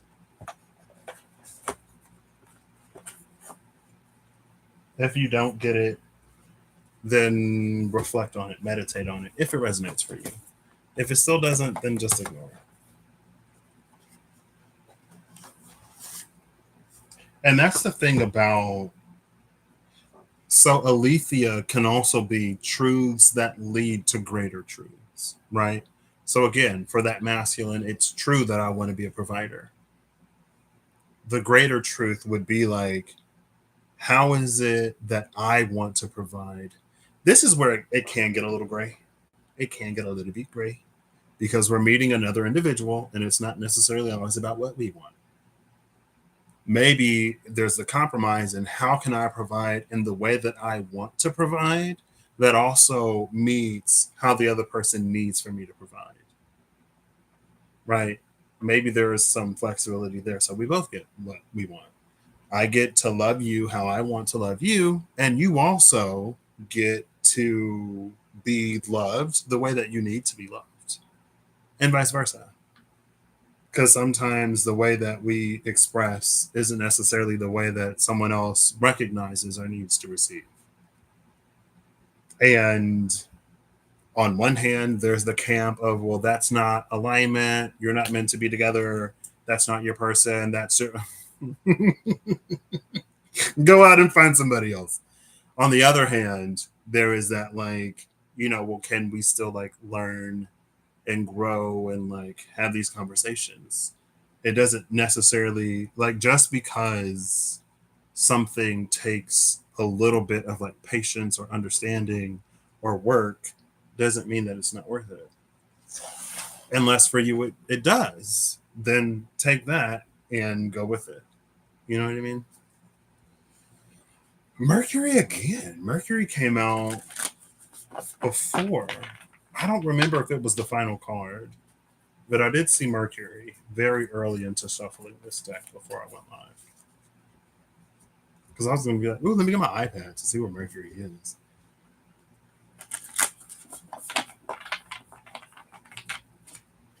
And I think that whole like provider support, that also works between us and the divine, right?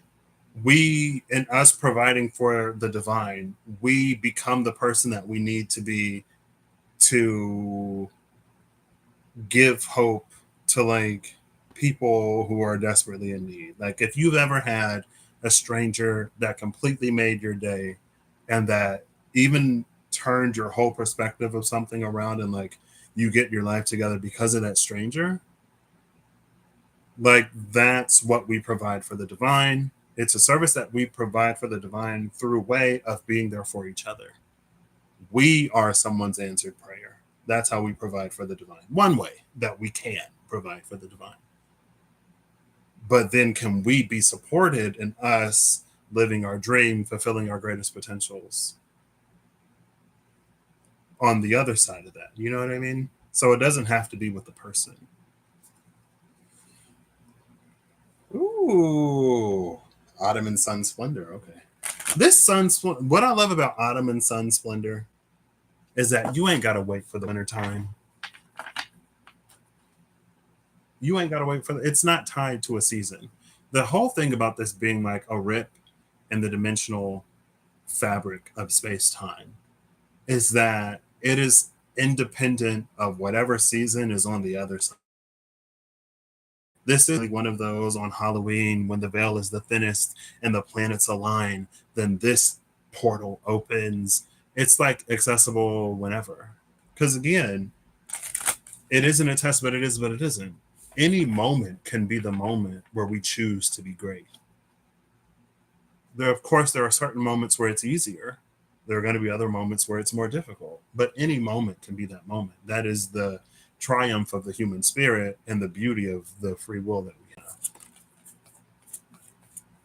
Okay. Bottom of the deck is Quicksilver, Argentum Vivum, which is also Mercury. The card that came out face down is Rotatio, rotation.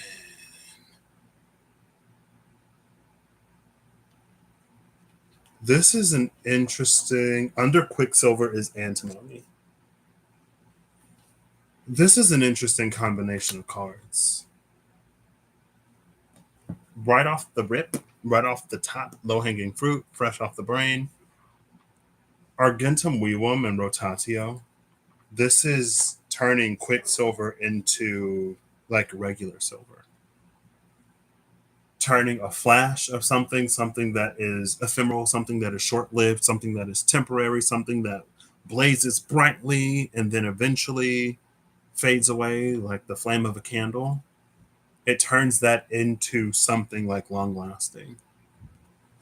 It turns it from Quicksilver to eternal silver or even eternal gold.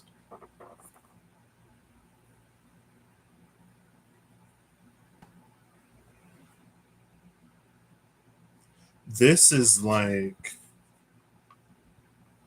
it's almost like you could say turning lead into gold is the initiation. It's like the alchemist's initiation.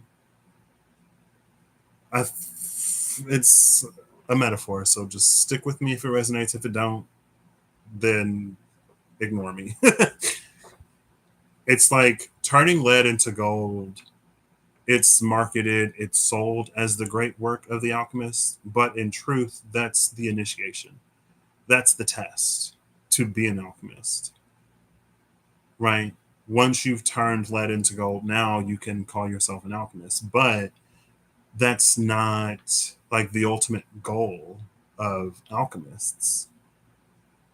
Like once you learn to turn lead into gold, then I don't know how to put it into words, but it's like that's the beginning.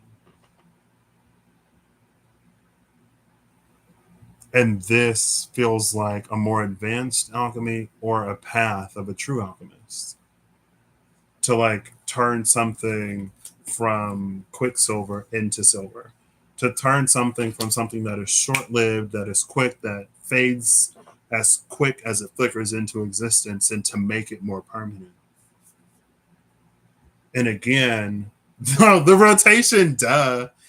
Because I was going to be like, that's the twist in the Ouroboros, right?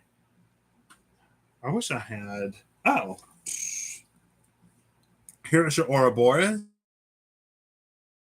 to get that infinity, right? So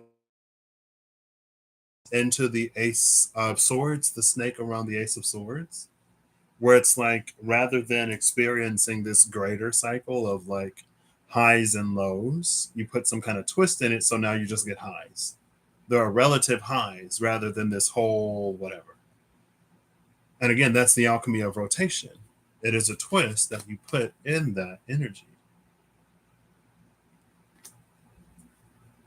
So that's why it's like it's an advanced application. Well, that's not the reason why, but that plays on this like turning Quicksilver, something that is short lived, into something more permanent.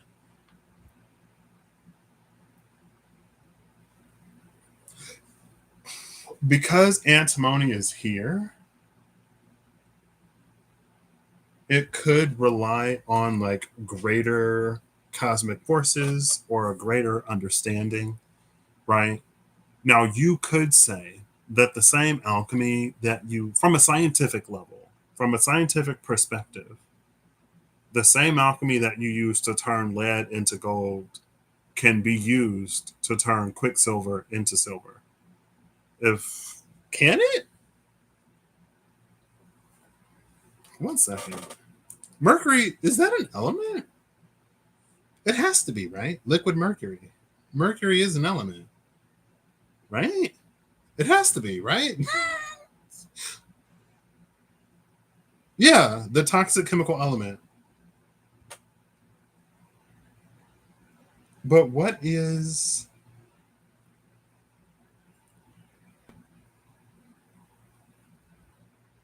um what's its atomic number? Atomic number 80. Okay. Hg. All right. Yeah, yeah. I was like, I know it's an element, but I don't remember it on the table.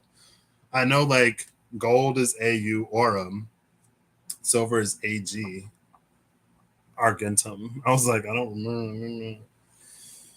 I was like, what's mercury? Yeah. Ooh, that was buried deep in the girl.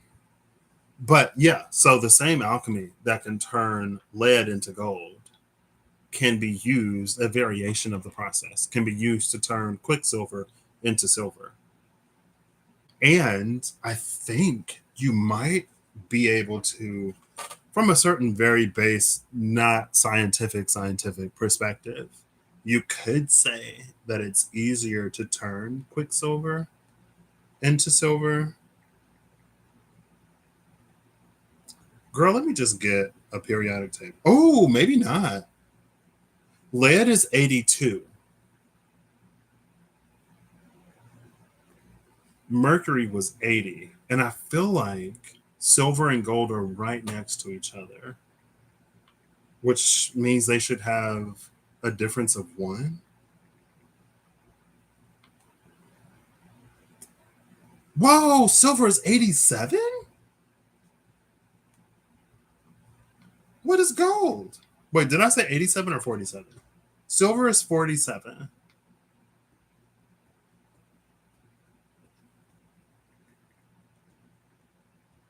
Gold is 79. Okay. There. I don't know. Maybe like one is above the other. Ooh, girl, I was way wrong. I'm glad I looked it up.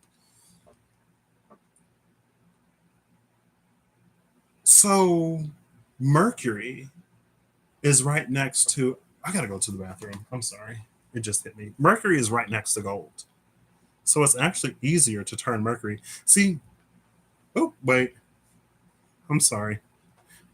In my rush to get to the restroom, I hit the wrong button. Woo!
All right, take it for resonance. If it don't resonate, don't take it. I'll try not to overcomplicate this because if I do, I'll lose it. We've seen divine destruction. We've seen it as the tear in the vessel. So to turn lead into gold, lead is 82, gold is 79. You have to remove 3 protons and assumably 3 neutrons to make it not neutrons. Yeah, yeah. Well, yes, you would have to remove 3 protons, 3 neutrons, and 3 electrons to give it like 79 protons, 79 electrons, 79 neutrons. I don't know what stable gold is like, if it's ionic or whatever. I don't know. Try not to get lost. You'll have to partially, in theory, destroy the atom to change it from lead into gold, right? And so it's like we had the divine destruction and the destroyer and the one. It was the underworld, the destroyer, and the one. We also saw the Knight of Swords moving to spear the Fool. Now that brings to mind a whole bunch of stuff that is beyond the scope of this, girl, but there are lots of bloody histories associated with all kinds of philosopher stones and alchemies and people trying to take whatever to make themselves younger and all kinds of other stuff. And some of it is actually true, and I don't want to know because it's gruesome. But hey, the truth may come out either way. But it's almost like I wonder if that's why the sword of the Knight of Swords is interrupted. Again, with that Two of Swords coming in to block the sword. Because if you split an atom incorrectly, or if in trying to take a chunk off of an atom to remove those 333 to get 79, 79, 79 from 82, 82, 82, if you split that atom, that is a whole lot more destruction than we would want. Splitting an atom is, again, like that's when things get atomic. So that is like, it would be truly foolish. Right? So that was that. However that resonates, however it goes further, I don't know.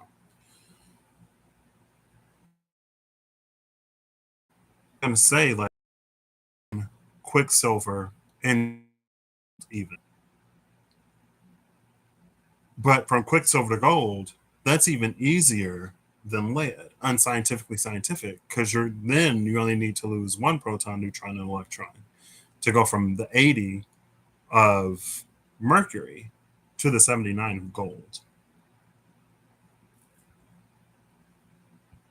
And again, to get silver, you'd have to go from 80 or 82 all the way down to 47, which isn't 11. All that to say, it should be, because of the scientific periodic table of elements, it should be easier to go. Oh, wait. Yeah.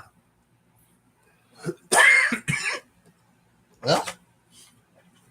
What is this dusty throat energy?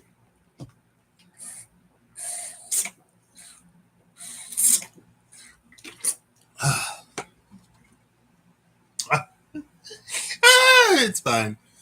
And the Patrick of it all, I should be like, I feel like a dusty throat means that I'm speaking like ancient truths, like things that were long lost. If you found this in a tome, it would have layers, centuries, millennia, eons of dust on the book. And as I speak it, it got caught in my throat.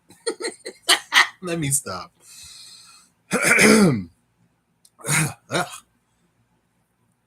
So yeah, it would be easier to go from 82 or 80 to 79 to turn lead or quicksilver into gold than it would be to go from 80 or 82 to 47 to turn either of those into silver. It would be a destruction beyond the destruction of simply losing one or three. You would have to lose more. I can't do that math. I mean, I could, but I don't want to.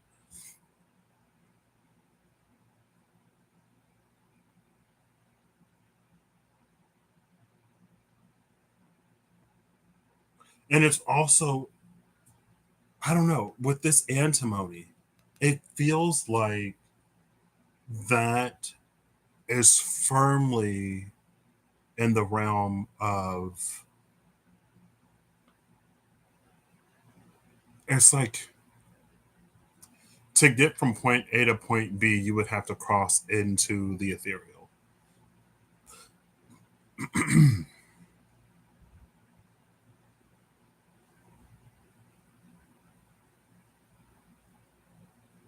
Either in knowledge or some other kind of way.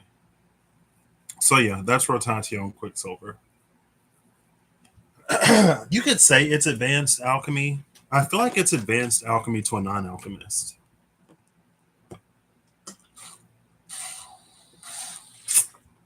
To an alchemist, it's like, I don't know, beginner or intermediate level. Again, I wouldn't know, right?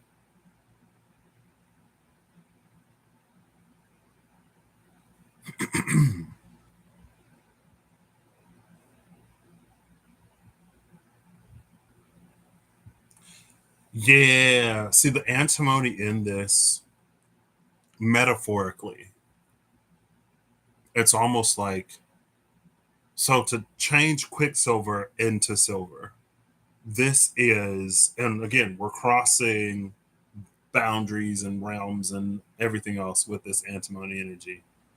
I'm not going to force the camera to focus. It's like, how do you turn Quicksilver into silver?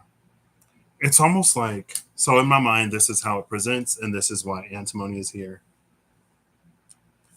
It's like you have Quicksilver, right? And you want to turn it into silver. You have 80 Hg, mercury, and you want to turn it into 47 uh, Ag, silver. It's like you would write out Quicksilver. It's like you have this like paper, and you put your Quicksilver in a bowl, ooh, in something that whatever, right? And you write Quicksilver under it, and then, but it's like mercury, right? So you have mercury in a bowl, and you write mercury, and then you do like equals Quicksilver, and then you like do like minus quick equals silver, and that's how you get from Quicksilver to silver. But it's like as you're writing it on the paper, writing the equation on the paper, it changes in physical substance. And so like that's this whole energy of like you have to, like, to get from point A to point B, you got to cross into another realm, reality, perspective. You have to do like a lens shift, and that's why it's intermediate to advanced alchemy. But in a certain way, it wouldn't be, because there are many people who know to like or something, and if you write it or vision board it, then,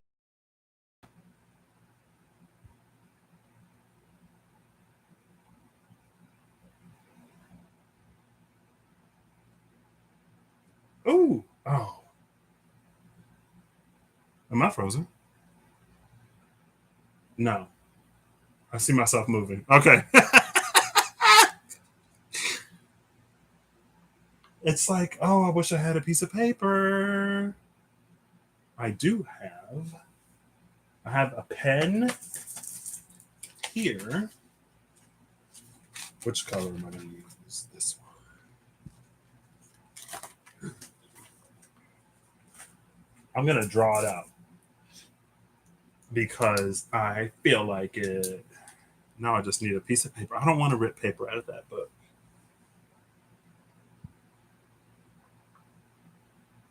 I have paper in my backpack. You know what? I'll do it. Why not? So it's like you have this bowl. Oh, hold up, girl. Hold up, hold up. I know. This is your bathroom break, whatever time. I want to use purple. So the bowl is going to be black. Right? You have this black bowl. And you have mercury, which is like 80.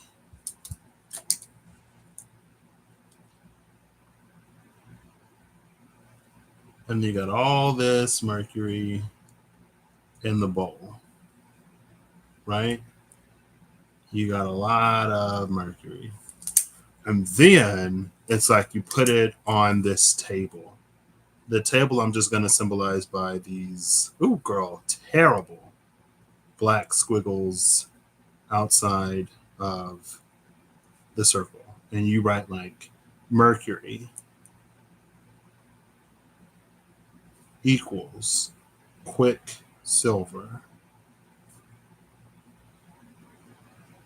minus silver, or minus quick, equals silver. And so now, when silver is 47,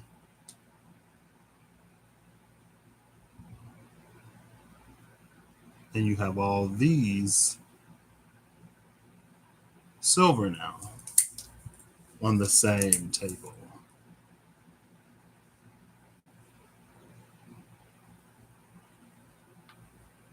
Right? And then through this process, let's say you black box it.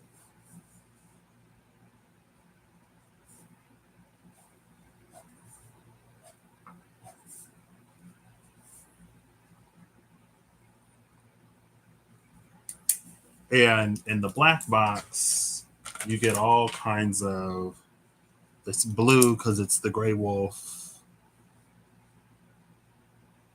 I was gonna try to draw the silhouette of a wolf in it. I'll just do squiggles. You got all these blue squiggles that happen.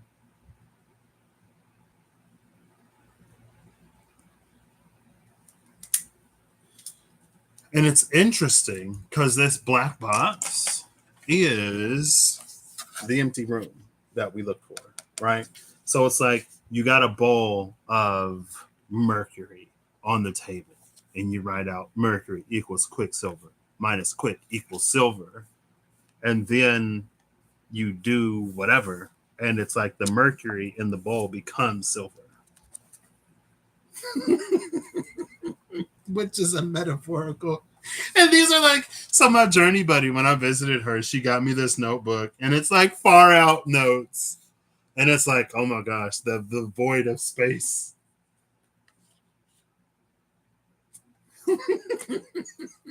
And I had the idea of like, if I ever have like a realization or realization or like an epiphany or whatever while I'm live, but it's something personal. Like I was like, oh, I can use this to just like write it down, because a lot of times I forget. That didn't happen, but this did. And that's why it's like an advanced alchemy. It's because science has advanced to the point where we could create gold. I don't know if colloidal gold is created gold. What is, hey Google, what is colloidal gold? I'm not hearing Google. Let's ask Siri. Hey Siri, what is colloidal gold? Colloidal gold is a sol or colloidal suspension of nanoparticles of gold in a fluid, usually water. Want to hear more? Yes. The colloid is colored usually either wine red or blue purple. Due to their optical, electronic, and molecular recognition properties, gold nanoparticles are the subject of substantial research, with many potential or promised applications in a wide variety of areas, including electron microscopy, electronics, nanotechnology, material science, and biomedicine. Well, there you go. That is not the lab grown diamonds that I was expecting, but hey. I don't know. Maybe they're like, if you use a particle accelerator to create gold particles, then there are easier ways. I don't know. Anyway. Yeah. But even that with rotation, it's like turning something on its head. Like there's this joke. It's a riddle, right? And the riddle is you're trapped in a room with no windows, no doors, of solid concrete. And the only thing that you have in the room is a table with a hand mirror on top. How do you escape? Pause here if you want to figure it out. The answer is you look in the mirror, see what you saw, take the saw and saw the table in two halves, put the halves together to make a hole, and then crawl out of the hole. And it's like almost that kind of energy to turn like mercury into silver, to turn quicksilver into silver. And it's, you could say it's like it's a perversion of the laws of like reality, which is why it's in the territory of antimony. Because if you don't do it right, you could destabilize the very fabric of reality. Again, you trying to chisel away an atom, be careful you don't split it, because we've done that. And we are supposedly working to make sure that that never happens again on a global scale. Cool. That was a not too unanticipated ending. I didn't even use this deck, and I've been live for long enough. I feel like I was done an hour ago. Oh. Oh, well. That's what I got for today. ICC 233. Maybe that's what I'll make the title. I'll make that equation the title. What does that mean in particular? I take it as it resonates, girl. I don't know. Again, that's some kind of alchemy beyond alchemy. It's who knows, and it's a metaphor, right? But I think it'd be good for us to remember Alethea and the offering, a truth for a truth.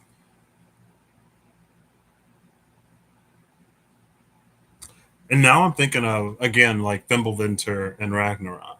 Odin sacrificed at Mimir's will. For all that he sacrificed, he could never bypass Ragnarok. And it's because Odin sacrificed one eye to try to bring about,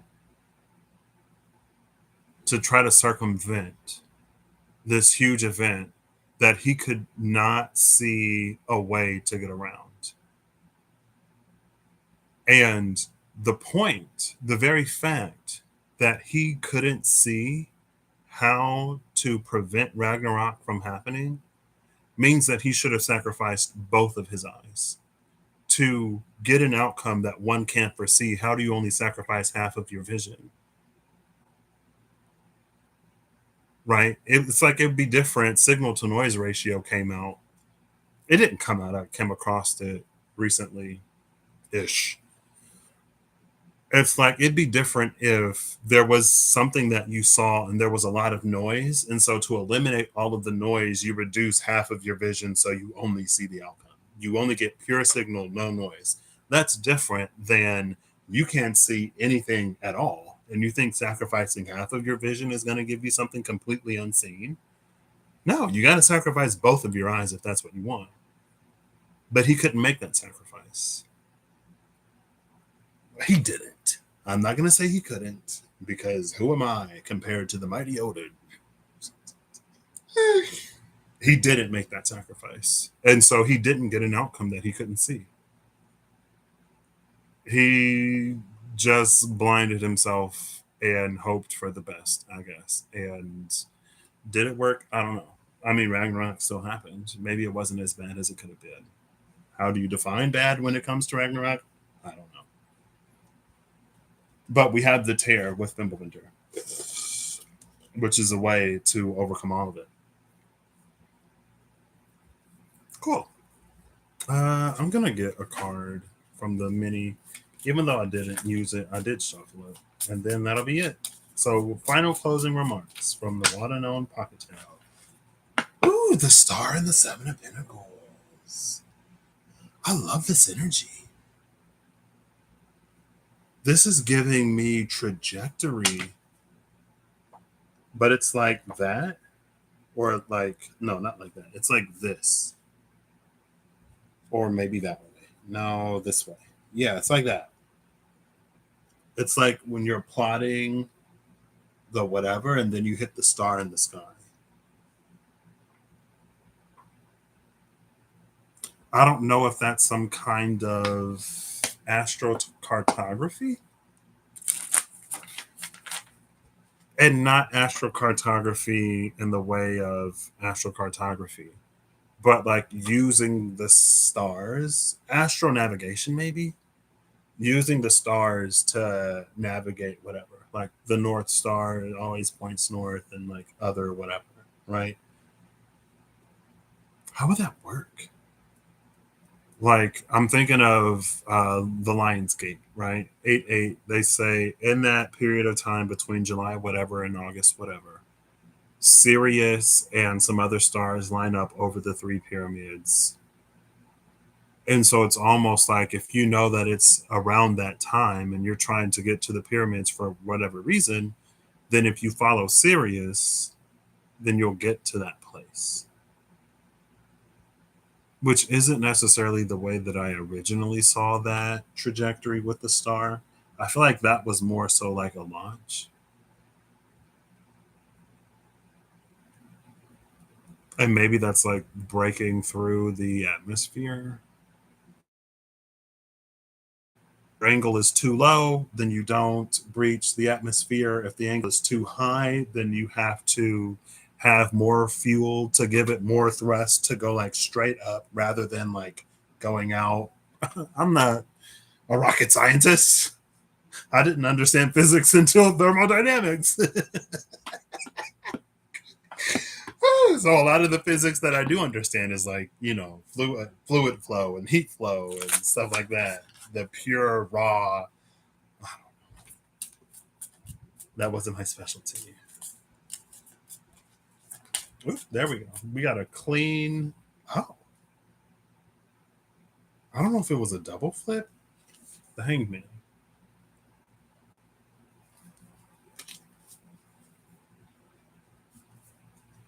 Bottom of the deck is the Wheel of Fortune. First, the Hermit was at the bottom of the deck. Now the Wheel of Fortune is at the bottom of the deck. Just like when I was shuffling the larger Wada no Tarot, I saw the Sun and the Hermit at the cut, and then it was the Tower and the Hermit, and then it was the Wheel of Fortune and the Hermit. Now the Hanged Man is here. So this post Pisces full moon lunar eclipse heading into the Virgo new moon solar eclipse.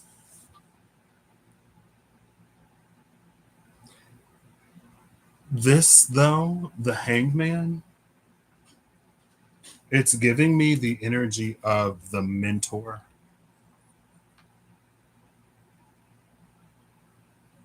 The mentor, but it's like specifically as the mentor was flying in the dark of the void, it was like passing the vessel.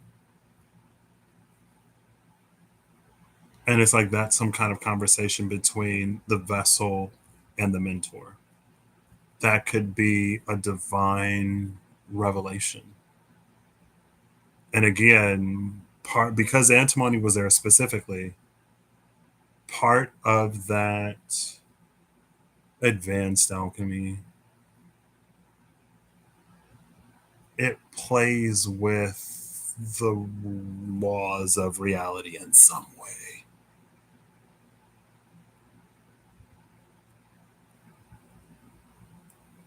Anyway, it's something received through divine realization, revelation. The vessel here is from the mentor, and that's why it's like this hangman. Because it has its feet in that space, but its head in reality. It literally exists on both sides of the threshold. Where the feet were at the threshold and the threshold, the body of the hangman extends both ways. Just like the Wheel of Fortune. Interesting. I mean, hey, it is Jupiter. Under the Wheel of Fortune is the Nine of Swords.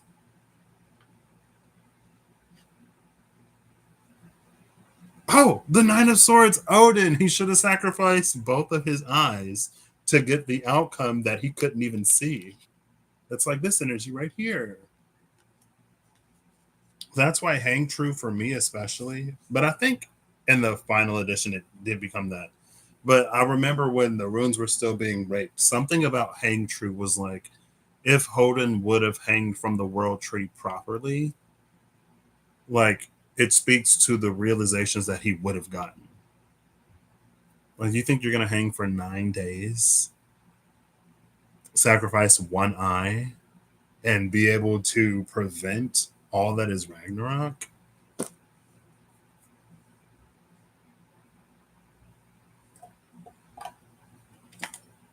But not everyone has to sacrifice both eyes, and not everyone has to hang from. Some people could walk by the tree and be like, "Oh, got it."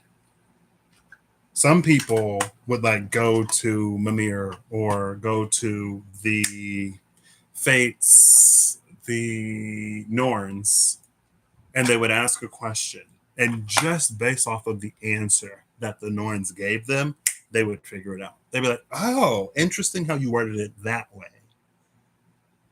Okay. Some people would go to the divine or pray about something, right? And they would see something, or it's like not only, it's not just the synchronicity, but it's like the way that it's presented. It's like who said what to me, where I was, what they were wearing, how that ties back to this, and that ties back to all of these other things. It's like, oh, they said a whole bunch of stuff and communicating only a little bit. And I got the whole picture. That's all I needed. Thank you very much. And of course, some things are easier to see than other things. The point is, like, there are no absolutes. And again, just like with the masculine and the feminine, we're all different. We're all special. We're all unique. We don't all need things in the same ways. Cool. All right. That's what I got. I hope you all have an amazing whatever whenever you see this. I hope you're acting in alignment to make all that you wish to experience your reality. I hope that whatever you need along your path, journey, and what you find. This wasn't necessarily what I was expecting or anticipating or wanting or hoping for, but I think it's what I did. So, with all that being said, I hope you'll have an amazing whatever whenever you see this. I hope you're acting in alignment to make all that you wish to experience your reality. I hope that whatever and whoever you need along your path, journey, and way, you get however you need it. And until next time, um,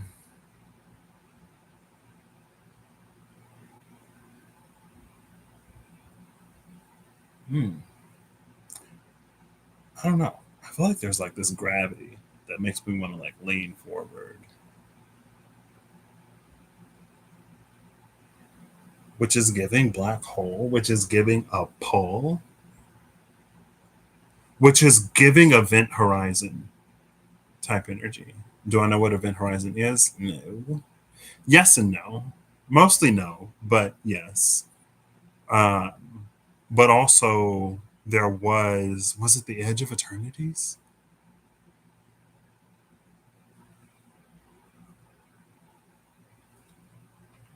I literally, I feel like I literally just, there was the D&D booster pack, and there's the supermassive black hole that people go around, which is the tear, which it was like you'd be able to navigate through. Navigating through the black hole was the Eight of Pentacles, which was the stepping stones. And so to see the Seven of Pentacles that leads to the star is interesting.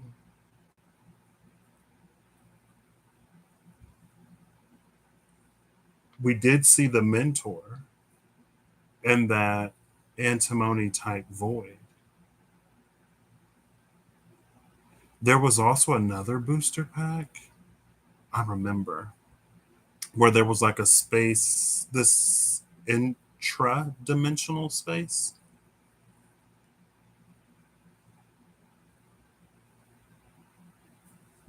I don't know. Anyway, take it as it resonates if it resonates. If it doesn't resonate, don't take it. And my brain operates in metaphor. So it may, I don't know. If it resonates, use your discernment to see how. If not, then hopefully you were entertained. Hopefully I was at the very least entertaining. It is not my purpose, duty, form, or function to entertain, although sometimes I am known to be at least a fair bit entertaining. Maybe.